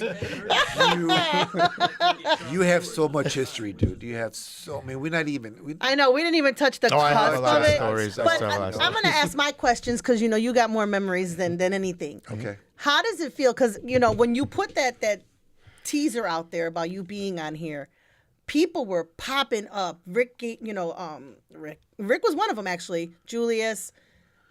You have started some careers, and you have put people in places that probably they would have never had imagined at the, I won't even say at the height of clubs, because we all know that at anywhere between 70s, 80s, 90s, and even early 2000s, the clubs were booming. Mm-hmm. Now, after 2015, I can honestly say pretty much died off. But how do you feel knowing that you started so many DJ careers, or even expanded them to a point where it's just like, these are the memories they carry, these are the things that they think of, and the first person they think of is you, Frank? Well, I don't really look at it that way. But who pointed that out to me kind of was when I took my break. I'm technically still kind of my break. My cousin got stoned because I started taking him to like other places, like non-Latino places, and I introduced him to like when I started Mannequin and a lot of those DJs, like Danny Boy, Infinity, a bunch of different DJs from that era. They're not Latino, and I would run into them at different bars, clubs, and I never, honestly, I don't pay attention. I'm good friends with them. I say hi, but Gaston would tell me like, bro, like you have no idea. Every time we go out, they all say the same thing, like. He put me on first. He was the first one to put me on. But I think I like it more because I love music. Like I was a DJ myself. So no DJ can fake me out and tell me I'm the best. No, I know if you're good or not, And I like putting that out there, like helping DJs out there, because I was a DJ. You know what I mean? Like, and it doesn't, I don't want credit or anything. I like seeing people like build, their name up there. Like even, a story that I have with he's a huge DJ in Chicago now, Gordo. Right before I sold, I don't know if you got time for that story. We got lots of time, honey. Gordo's He ain't got to work, neither do I, and I really don't give a damn what Papa's got to do tomorrow. DJ Gordo is one of the don't. DJ Gordo is one of the main DJs right now in Chicago. Right, he's been around for. I want to say, like, when I'll tell you the story. So when I was selling V5, when I was already negotiating get out, my dad worked. He worked at a bakery factory or something, and every time I would visit, he would tell me, "Son, there's some man that knows that I'm your father. He keeps talking about his son DJing or something. He keeps giving me CDs. He's like, take them, please take them." And I'm like, "Yeah, okay, tomorrow." And then finally. I think I went to his car. He gave like 6-7 CDs. And this is when I'm already about to leave V5, right? And I pop in the CDs. I'm listening to it. And I'm like, man, this guy's fucking good. He's really, really good. Gordo, DJ Gordo. And I told Frank, like, I'm giving you one last thing, man. Like, hire this fucking kid. because I was about to take him to Reef Ghost or somewhere else. You know, like I was gonna introduce him. You know, I never met him. I hadn't met him yet. It's just I have the CDs, the name, and I think his business card was on there or something. And I gave Frank the CDs. I go, listen to this. This cat is something special. And he did. He blew and Frank did take him. Wow. Now he's not just V. Now he's everywhere. He's not V. I think he still plays a little bit for V5, but he's become everywhere. He plays at all the big clubs. So you've got that natural ear, to listen to DJs and put them out there. Because I was amazed by what I was reading. Oh, tell them this story, tell them that story, but then you had the DJs saying, I had the honor of playing, at a club that you were managing or promoting. Thank you very much. I mean, there was just nonstop thank yous, and I again don't know you like on a personal level. I've always known you. I know your sister, your cousins, but like one-on-one, I think I got to know you more when we were starting to have you for Latinos in the house. Right. And I was just amazed. I'm like, I know you because I was always in the clubs. I worked for CFA and all the other stuff, but to know you and to see the depth of where you started and where you're at. Pablo was like, we need 3 hours. Like literally, it's going to end at 10:30, and I'm like, okay, well, it'll end at 10:30. He's like, we got to do before, during, and after. We still haven't. Yeah, we haven't. I mean, there's just so much. I just love, and it's hard to. I'll admit, I'm not gonna lie to you. Like, and I kind of hate that feeling where I can't just leave.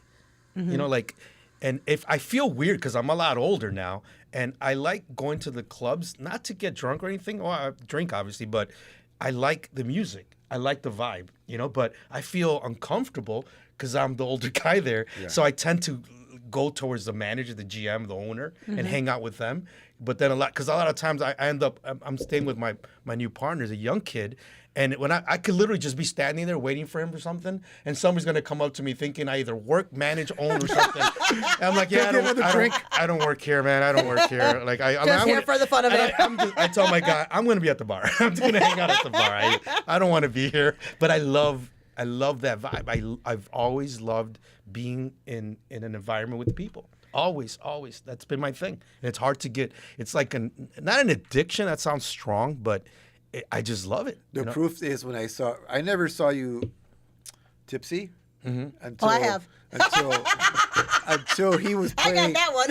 He went on Gino. We had Gino at the last rooftop. Gino rocked and Romo. He rocked it. Right. Gino rocked he killed it, right? Yeah. But Frank he was like tipsy and I guess excited.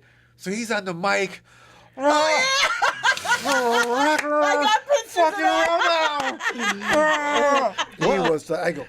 I never saw him like that. Really? No, well, in my promotions, I do go on the mic a lot. In my club, I'm always at the mic. I'm on the microphone. That's the first time I've seen it. Like, oh shit, because a lot of these DJs can't. You know what they do now? And my boy DeAndre, if he's still watching, I always tell him like I've been mentoring him for about 2 years, right? Okay. Young kid, long story with him, but it's an insane story. A long story short, this kid was my neighbor. After we find all this stuff out, he's my neighbor. He's my buddy's son. Oh wow! And I didn't know that when we were talking and all that, and he thought I was fucking with him. I thought I was fucking with me. Like, what? Are you kidding me? No, are you kidding me? But he's my neighbor. He was my neighbor. Well, anyway, I was teaching him about that. Like, we had he has his own little crew, a young DJ, Intuition, and I'm talking Intuition because I'm trying to teach them how to do stuff, And I told him, I go, the best Latin guy right now in this market is Mauricio. He does, like I told you, he does a little bit of everything. Because now, a lot of these DJs, all they do is like, yeah, song. Yeah, what's up? Yeah. I'm like, nah. Mauricio's like, what's up, everybody? How you doing? Like, real fast, like, hey, how you doing? You see a bottle coming out and it says, happy birthday, Jenny. Hey, Jenny, happy birthday, Jenny. Like, he interacts with the crowd. While he's mixing? Yeah, while he's mixing. Okay. And then I took my guy Intuition to a Sunday night because I want him to see that. I want you to see how he reacts and how he changes the music in a flip of a dime. He sees the girls come in, he plays the bachata or some reggaeton that the girls will like. He sees the guy with the bottle, he knows the person, the customer, he likes the song, he immediately plays it. And I told Intuition, like, I don't see DJs doing that. They come in with their, I know what I'm gonna play, and they don't give a fuck what's happening on the dance floor. They're just gonna play. I'll give Mike credit, and there'll be a lot of DJs that can vouch for that. The one thing that Mike has taught DJs if you're going to be at a club or even at a bar is that if it's slow, you take a walk around and say, hey, how you doing? Thank you Absolutely. for coming. Absolutely. And even ask them, what would you like to hear? Absolutely. And, you know, I don't see very many DJs do that, but he is one of them. And then he makes sure that he's always in with the crowd, which I think that's the reason why they ask him to MC quite a few He's a good events. Mike's a good MC. Yeah, he is, and he gets that. You know, he'll mess around with them. So you You'll don't say yeah. yeah, That's how you say it? yeah. So I'm gonna read a couple of comments in here. It says, No insults. no insults. Rick Guerrero, Frank opened up many doors for me from New York to LA to Minnesota and all of Chicago. I'm grateful for his support and friendship. And then there's another one. Oh, Rick again. Oh, man. We beat someone up over at Voyeur. Frank was tipsy. Actually, Frank beat him up and I just watched. What?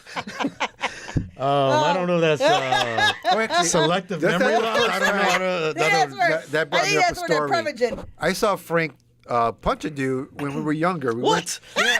We went to I think it was a rave party, and we were leaving, and for some reason we were getting chased out of this place, and Eddie was destroying. I'm punching, and then Frank, like someone went to punch me, and then Frank like jumped in like in the movies, and punched the guy that was gonna hit me, and yeah, we jumped in my little white Civic. And we just like, Oh, your white Civic. Yeah, the white Civic, my remember? God, yeah. and then we just like floored it out of there. But I don't know why we were getting chased out of this place. Was But Carlos with Eddie- us? It was My a cousin little- Carlos? I just remember you, me, and my little white Civic, and there were like two more guys. I forgot what they were. Oh my God, the stories that are coming out. We're David punching, Gonzalez, yeah. Oh you my were the God. reason why he dropped out of college. Wow. I went to Columbia College. I went to So did Columbia- I. went So to did Columbia I. College. I dropped out too, but I went back. I finished. Yeah. Nah, it wasn't for But me. Frank's a slugger. Look out. Oh my That's God, like when he's us. probably drunk. I guess. I don't Apparently, remember any of Don't that. have Rick there because he's just gonna watch. Oh yeah. Rick's that guy. Yeah, he's Rick's- that guy. Oh, I would've, but, I would have, but my shoelace was untied. Yeah. My shoe- I left my water inside. My bad. I left my water Don't inside. take Rick to a fight. I'm- Unless you want him to videotape it. Huh? Or to Rick's good to tape the fight. Oh, That's- he's one of those? Yeah. Is he Oh, still somebody's screaming World asking Star? was that Is he was still screaming World Star? no, not yet. Julio wants to know is that when you broke your hand? I'm sorry? Julio wants to know if that's when you broke your hand. Yeah, I broke my knuckle one time. But it was self-defense. You know, I was leaving. Yeah, it's always been Spy Bar. self-defense. Again, remember I told you how It's I always used to get self-defense. crazy drunk at Spy Bar or other Sundays, and I was leaving, and some two guys were. I was with my girlfriend back then. We were just walking to my car. I wasn't drunk. I'm driving, obviously, but some guys across the street are screaming. I'm ignoring it. I thought they were talking to somebody else, and then I see they're talking to us. Like, what the hell? I must have said something like "fuck you" or something. And then they came in. I said, "Yeah, fuck you." And then I'm ignoring them. I'm coming to my car, and I look, and then the guy punches me, and I get out, and I punched him. I broke my knuckle. My knuckle. I know. shit. But I didn't do anything. We were walking to my car. We were leaving. So he's like Frankie Knuckles. Frankie no knuckles. Frankie no knuckles. No knuckles. Frankie no knuckles. Frankie no knuckles. Frankie no There you go. knuckles, That's man, your but- nickname. Oh my God. Oh, Rick responded. I was watching his back, keeping it a fair Way fight. back. Whatever. Yeah, way back. I had your back way back. Way back down the block. Now we know. Now we know the truth, damn it. Now we know. So DeAndre is on here and he says, Frank taught me how to shave my beard. What? That's that what he about? said. I don't know. I don't He's know. fucking with you. He doesn't grow any hair in his. He has no facial hair. That's probably what it is. He has no facial hair. He's joking. He's joking. What would you tell your younger self? I always ask this towards the end of the interview. You would have thought I was drinking. What would you tell your younger self if they were standing in front of you right now looking at who they're about to be? What would you tell your younger self? I would say buy property at West Fulton Market. I was there. I mean, we were there for Alcatraz. You know, Right, yeah. I was there for Mannequin, the Mid. What do you call it? The other place, Victor Hotel. And when it was, I mean, like $20,000 a building. And look at it now. But other than that, I don't know. One thing I haven't told many people, but I do. One mistake I think I should have really focused, and I'll give my ex-partner credit that he did try to talk me out of it. I think if I could do it all over again, I wouldn't sell my whole 50% of V5. I would have kept like maybe like a 10%, and I don't have to do shit. Kind of just an investor. I probably Silent would've done- partner. Yeah, silent, kind of that. I don't know how it would have worked out with David and them because that means I wouldn't have started Vertigo. I don't know, but I would have tried to work something out like that because I think I could have still brought more to the table. Obviously I did. I started Vertigo. The whole thing, and other than that, go with your gut. Like a lot of stuff, I held myself back because even though my gut was telling me do it, and I was cautious and stuff, and I didn't, and then I found out later, especially now, DeAndre would be when we talk, my young partner, we talk a lot of stuff, and then we kind of hold back. Like I still do it, where I don't know, let's not do it, and then a month later, somebody else is doing exactly what we described, and it's successful. And we're like, we fuck around. We're like, is somebody bugging our phone? Because we just said this idea. We feel like a that month sometimes. ago. Like, what the hell? Like, what the? And we keep thinking somebody listening in on us. But go with your gut instinct. I would tell myself that. Go with your gut instinct and just do it. Don't be afraid to do it. And just go. Another thing I think I do a lot is, for good or bad, I'm too easy to forgive and forget. Like I should have 50 enemies out there, and I don't. Like I don't care. Maybe the worst thing I will do is I just won't talk to you, kind of thing. But it's very rare. Like I can't really say there's people out there that are legitimately my enemies, and there should be. A lot of people did me wrong, but it's just like I'm one of those. Like I just don't let things get to me. Like I'm kind of for good or bad. I know for some people they think that's a bad trait to have, but I actually think now that I'm older, it's a great trait to have, because then you're not holding on everything that you're walking through and all these people that could be the possible enemy. You're not walking through with that anger and that animosity, because it takes a long time to learn not to deal with that. Yeah. And I think that's a great trait to have personally. Well, my sister and my cousin, they're always on my ass. My younger sister Veronica and Gaston, because especially when I took the last two breaks, the last 2 years, is they always tell me, you give too much shit away. Like you just, but the thing is, when we're talking, I give you, like, even if I have nothing to do with your event and you're just somebody came up to talk to me, I'll give you 101 ideas. And then Gaston will be like, what the fuck are you doing, bro? Like, why are you giving them all ideas? Nobody's paid. You should be getting paid to consult all these different things. But I think that's a way, I think that's your own angel's blessing in its own disguise, to turn around and be able to give that kind of advice or consultation for free, because it's only bringing you more blessings in the end. I think the problem that a lot of us sometimes have is that we're successful and we want to keep that success and how we did it to ourselves. And then what it ends up doing is that it doesn't teach the next person how to do it and be successful in their event. Or take some of the golden nuggets that you're dropping and saying, hey, I remember that. Even if they use it 10 years later, hey, I remember Frank turned around and told me I should have done this, this, and this. Let me see if it works for me now. And it might be. I find that holding back information doesn't share and doesn't help people grow or even want to try to grow because they're afraid. And I think if they hear something like that from you, you probably should charge. But I do believe at some point you're speaking authentically to somebody to uplift them and inspire them and to encourage them. And that's where your blessings come back. That's what I see. I just like talking. That's what I see. I just that like could be talking. wrong, but talking. that's how I see it. So, but yeah, the new wave thing it's exciting. I'm also planning other things. I'm planning on putting a pop-up bar together in outside downtown for Christmas. Yay! I want to do. I was telling him I want to do before the summers or towards the end of summer. The next new wave party would be not just a regular party; it's going to be a bar crawl. Ooh, that would be bar crawl. awesome. So each bar is going to have, hopefully nobody steals the idea. I should just shut the hell up. Yeah. Right? I'm giving it out. So Don't do it. Don't do it. Never mind. That's what I'll say. Veronica, That's what I say. tell them That one you something. can keep to She's going yourself. to be Tell texting your right now. sister, That one you Veronica. can keep Well, to it's my yourself. party. I'm going to do a party. It's my party, and I'll do it if I want to. One of the things I would like to see is that,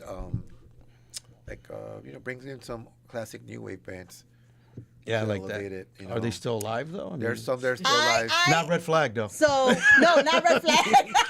I didn't want her. Maybe you'll get They owe some. me Maybe one. you'll get over the They PTSD owe on that me one. Yeah. I even told, like I said, I told Gino, I'm like, bring in a new wave group, and he's like, I gotta work on it. I'm like, you two do it. Yeah, we Shoot, do it. fuck Yeah, it, yeah. you do it. I'll trust you on that. Okay. I'll have to trust All you right. on that. I did another show that, like, again, I get PTSD thing. It's kind of a weird story too. Is I tried to do a show, and I'm almost sure V5. I was still with V5 some. I think I was 25%, but I tried to do my own thing with Ja Rule, the rapper. Oh, yeah. And I tried with me and White Knight.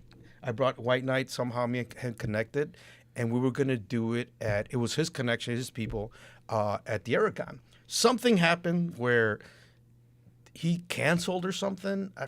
My memory's really bad. It's happened right, and I'll tell you the fucked up part. It happened. It didn't happen. The show didn't happen, and I think they owed our deposit back or something. So now I had to send Nick to get that deposit back. So he flew to New York because it was his contact or whatever, right? He flies to New York, and I sent him there to get the deposit, or do something with that, and something crazy happened that day he was there. He was in New York City, and when something ginormous happened. What happened in New York City? The towers? 9/11. 9/11. Yeah. He was like there. Oh shit. He was. I completely forgot about this when I saw him at Romo's party at Joe's and Rosemont last year or 2 years ago. I haven't seen him since then. He's like, Frank, what's up? And 9/11? And I'm talking to him, and then I'm introducing him to my cousin, and he's like, tells my cousin, yeah, your fucking cousin sent me to 9/11 to get killed over there. And I didn't get the joke. I'm waiting, like, what's the joke? And I'm like, and he repeated it again, and I'm like, what are you talking about, bro? And he's like, you don't remember? I'm like, I'm saying no, like you sent me there because I had to go, and I was staying across the street from the World Trade Center when all this happened. And he was there. He was like, there when all this happened. He's telling me that I don't remember. Because Because of you. I want my money from Ja Rule I'm like, now. well, it was your contact. You're the one. Your guys that failed, so I hate Ja Rule. So every time I see Ja Rule after that, I look at You're him like, fuck that. Ain't it funny? Yeah, like, It's so not funny. funny. when that thing he tried to do that festival. You heard about that? Yeah. That festival that failed. It was like a horrible festival in some island. Yeah. Oh, that was Oh, him? yeah, That was him. So that was like when I saw the documentary, I'm like, that's what you get. That's what you get. That's what you get for not getting my money back. Oh my God. So let's talk about Latinos in the House. Okay. Latinos in the House, you were part of that last year. Give us your thoughts. What did you expect? Was it what you expected? How did you feel? What was my first experience with it, seeing it? I have quite a few ideas on it. Like the more I was going through your page and looking at all the promo, the marketing. I like in the old school stuff, but I think it needs a little brushing up, because there's a ginormous young market that they like this stuff. They're just not. You got to figure out how to reach them. Okay. Because they will come. They will come, especially if you get, for example, the young DJs, the younger DJs that do play this, but not a lot. But they do have it on their playlist. You bring them. If you embrace them, and they probably will. They're going to promote themselves. I'm going to be here, and guess what? Who their audience is? The young crowd. So then the young crowd's going to follow this younger, not a boomer DJ like us. There's going to be a millennial DJ or whatever, and then they probably would draw more eyes and more. And then I would, kind of bring it a little more, modernize it for the young market, because they like stuff like that. The more I'm seeing like videos like these kid influencers like sing, not just, and I know some are fake where they play a song and they act like they know. You can tell right away, but a lot of them are singing along. They know this music. Their content, Yeah. their Because of content their is parents, that. yeah. Even the rock en español, or like the new wave. There's a young girl I started following. I forgot her name, and she must be 19 years old. And this girl, all her posts are her singing along. She tells you her favorite Smith song, Morrissey, The Cure, and she names these songs. Her whole content is her like picks 3 songs and she's dancing and singing along to it. Oh, wow. As cheesy as that sounds, but you could tell she's not faking it. She knows this. So house music is the same thing. I think there's a whole audience that needs to be reached. to that. They don't know about this stuff. That's your you know? No, So, That's and gonna be my your that job. should be your job. And Yeah, that- that's your when job. Mr. Millennial. I'll bring in I always call him millennial. I always love that. I'll bring in like I'll use a lot like my young partner because he's a genius in doing like the ads and the whole thing with social media. That's what his strong suit. Yeah, because we just manage it on our own as best as we can. Mm-hmm. But I know with, the promotion side of it, yeah. I mean, we want it to be bigger because it Right. is huge. No, it is. It's huge in the work that we're doing and the history that we're telling I in mean, itself. look at what like for example that it didn't happen right the house 5K. No, it's happening It's, September 5th. Was that the one that was just canceled? It was postponed. It was postponed. Postponed, yeah. Yeah. So that one, I mean, use that as an example. Last year it was at Pilsen, right? No, it No, was it Soldier Field. Soldier's Field. Was it Soldier yeah. Field? Gino was telling me that it was at Pilsen and then it jumped to Soldier Field. Oh, Like from it one year to started. the It was other. supposed to be in Pilsen, and because it got too big, yeah, it That's did what go I'm to saying. Soldier Field. That's Yeah. what I'm saying. It got big. So that you use that as like right there. It's in front of you. The evidence is in front of you. Mm-hmm. Like there is a ginormous audience for that. Just you need to reach out to the right DJs, and which will be my job. That I know some of the guys that do play some of this music, and they love it because they're DJ. They like that kind of music, and you bring a little element like that, then you're gonna have a whole different following to come. Pay attention to this to see what because to them they're blind to it. They don't know this exists. Yeah. Maybe the older crowd does. You won't lose an older crowd, but you're gonna gain a whole new audience. And that's the point of it. I mean, the whole point of it from the jump was to teach the history.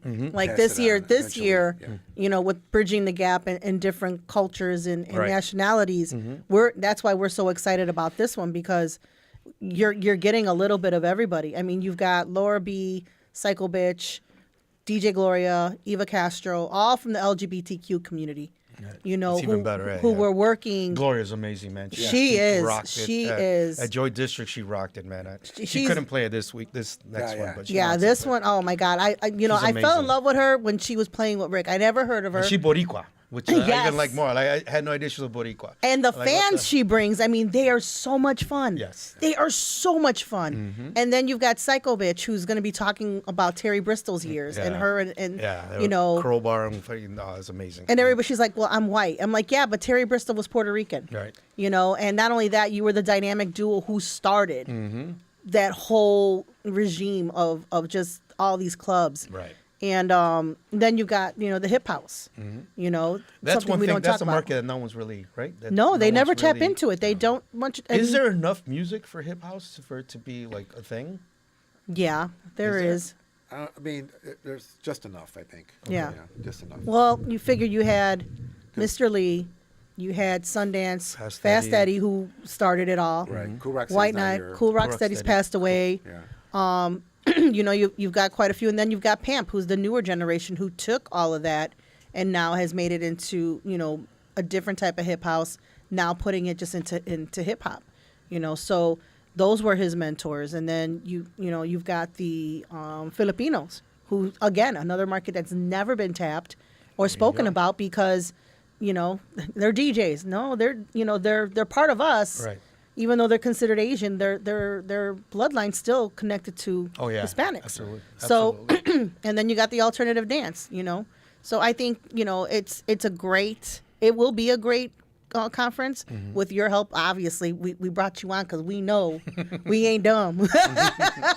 We are not dumb. I just need I'm very visual, so I got to see all the Yeah. stuff in the past, and then it'll click to me. It'll click even faster. Okay. Doing something like that. I would just add little touches for influencer style marketing for it, And there's people out there that we can get to help that. And they do that, they'll bring a whole different audience, and it'll just build it for the following years. And the reason we want more people involved is just so they could, pay a tribute to the pioneers, right? Yeah. From back The then. homage, yeah. Because eventually, when we're not going to be around, they're gonna be the new generation, and not to forget who started it all. Right. Right. So it keeps going. Have you seen the Navy Pier, the whole history of house music thing they have? I've seen that. Yeah. That's incredible. It's incredible, and Man, Lori Branch did do a Wow. great job with it, but she's the reason why I'm doing this.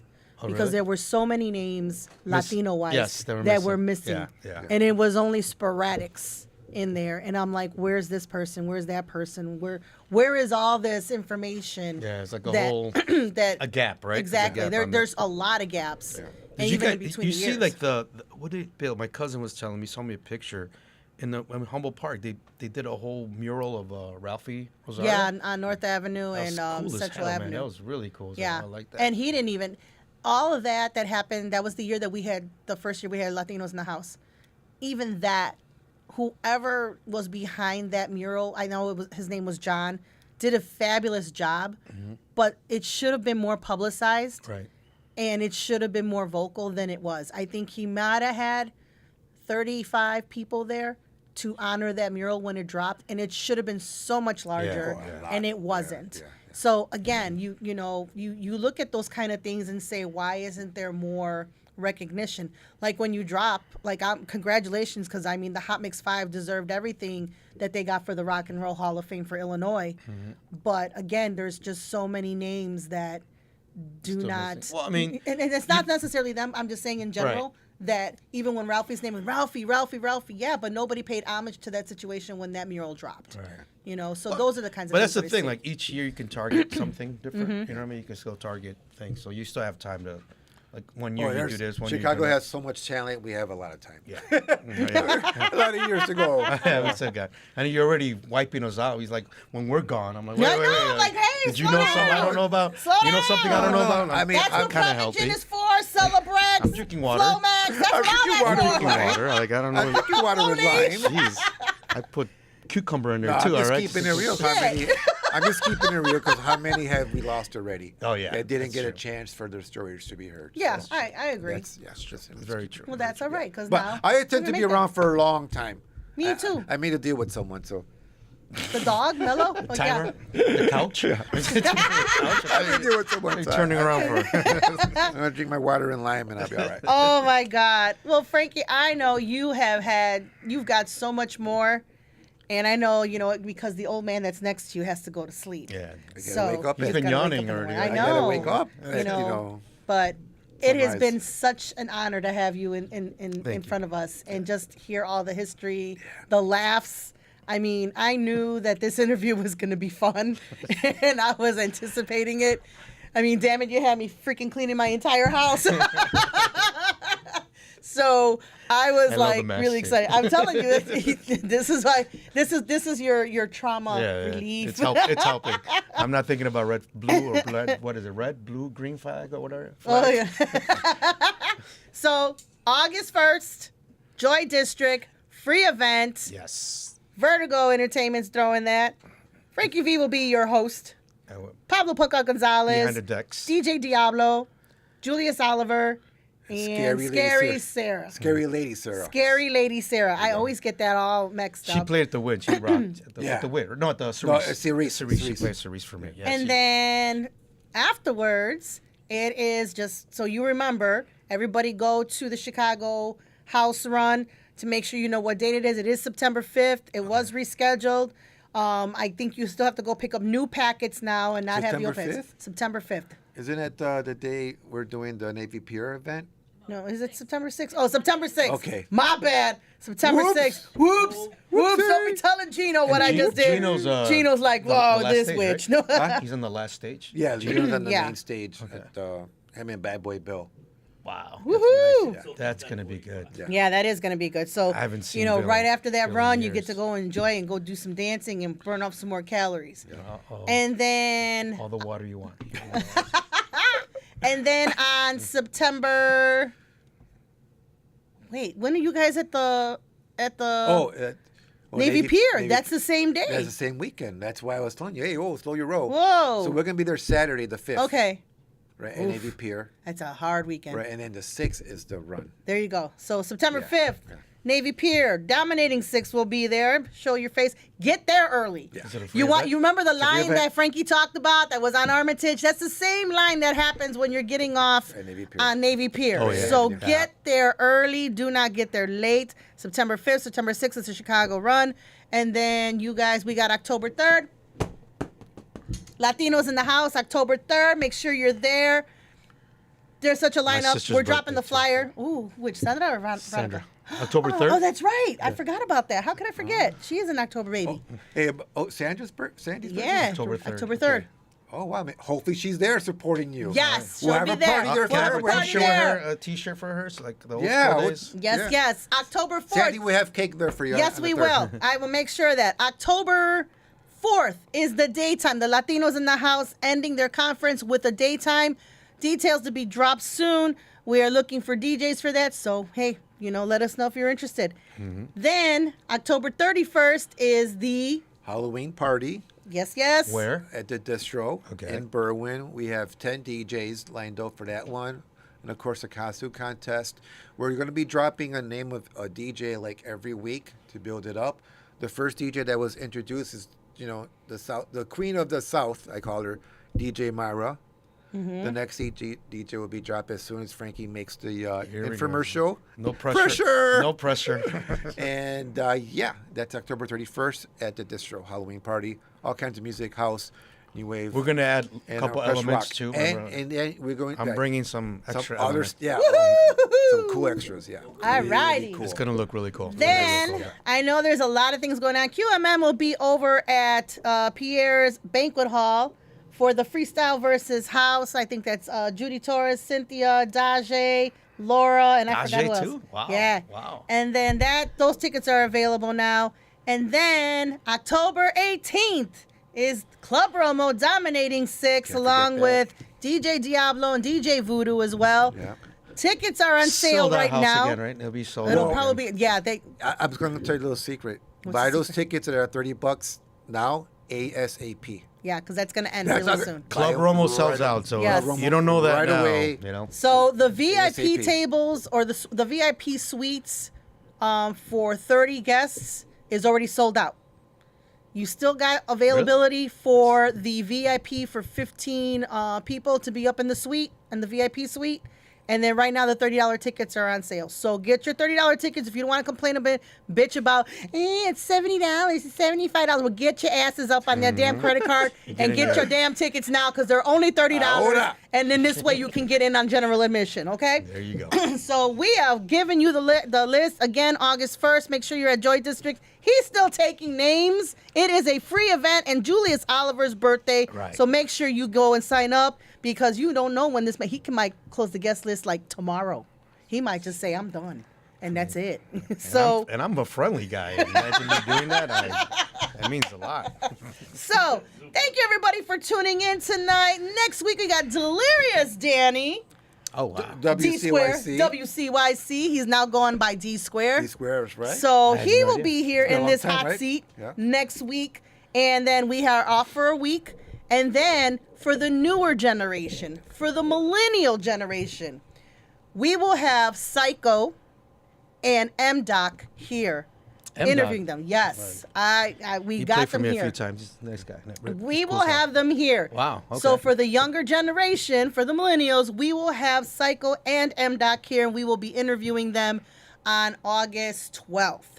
So we got a lot to go, but thank you, everybody. Please share this interview with people who may not have been here. There were so many names that Frankie dropped tonight that he gave kudos to. So please share this out. Make sure you tune in next week. Please share. If you're not a follower, please follow our page now. Share if you care. Yes, share if you care. Please follow this page and our Don't Count Us Out page as well. We have 2 pages. And Frankie, thank you, my love, for being here. Thank you. For I really inviting me. appreciate No, it. thank you. This Mike. was such an honor. Finally, I shut up. Gracias, Francis. I shut up. All right, everybody. Pablo el Perreo, wait. Thank you. Pablo el Perreo, Mr. Thank you, Veto, for everything. Mike, our super producer, thank you so much, love. DJ QMM in the house. I'm running everything from behind the scenes. Thank you, everybody who tuned in. We love you. We'll see you next week. Mwah. Be safe. Good night. And cut. And cut and scene. And speak Ooh, the truth. yes, yes. We will talk 10:51. with DJs, What time are we on ever? What time do we start? Latino contributions to the scene is strong. With Stephanie Pablo and DJ QMM, you can't go wrong. Hey, House Nation, don't count us out. It took all of Chicago to evolve the sound. Bum, bum, bum, bum, bum, bum, bum, bum. We are Latinos in the house. We are Latinos in the house.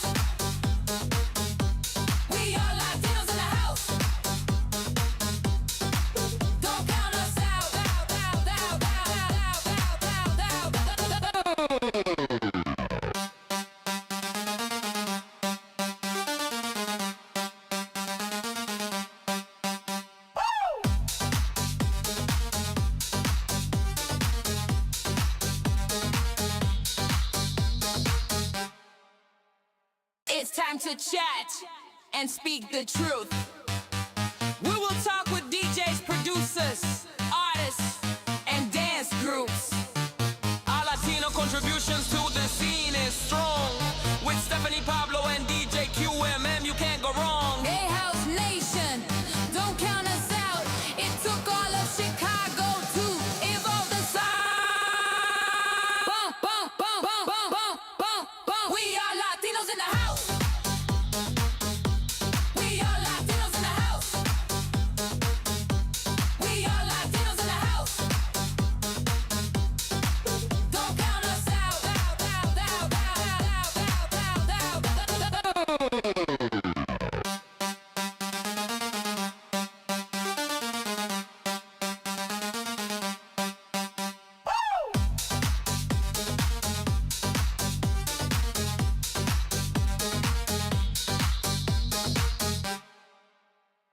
It's time to chat and speak the truth.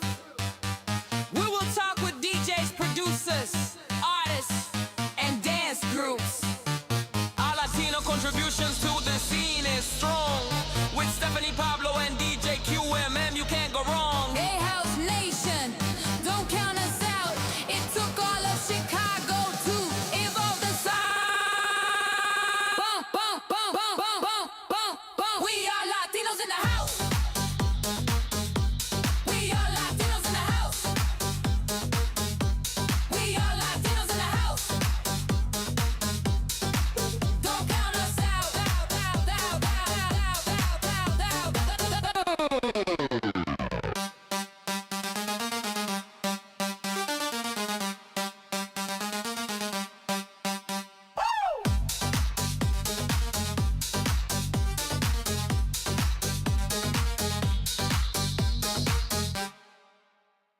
It's time to chat and speak the truth.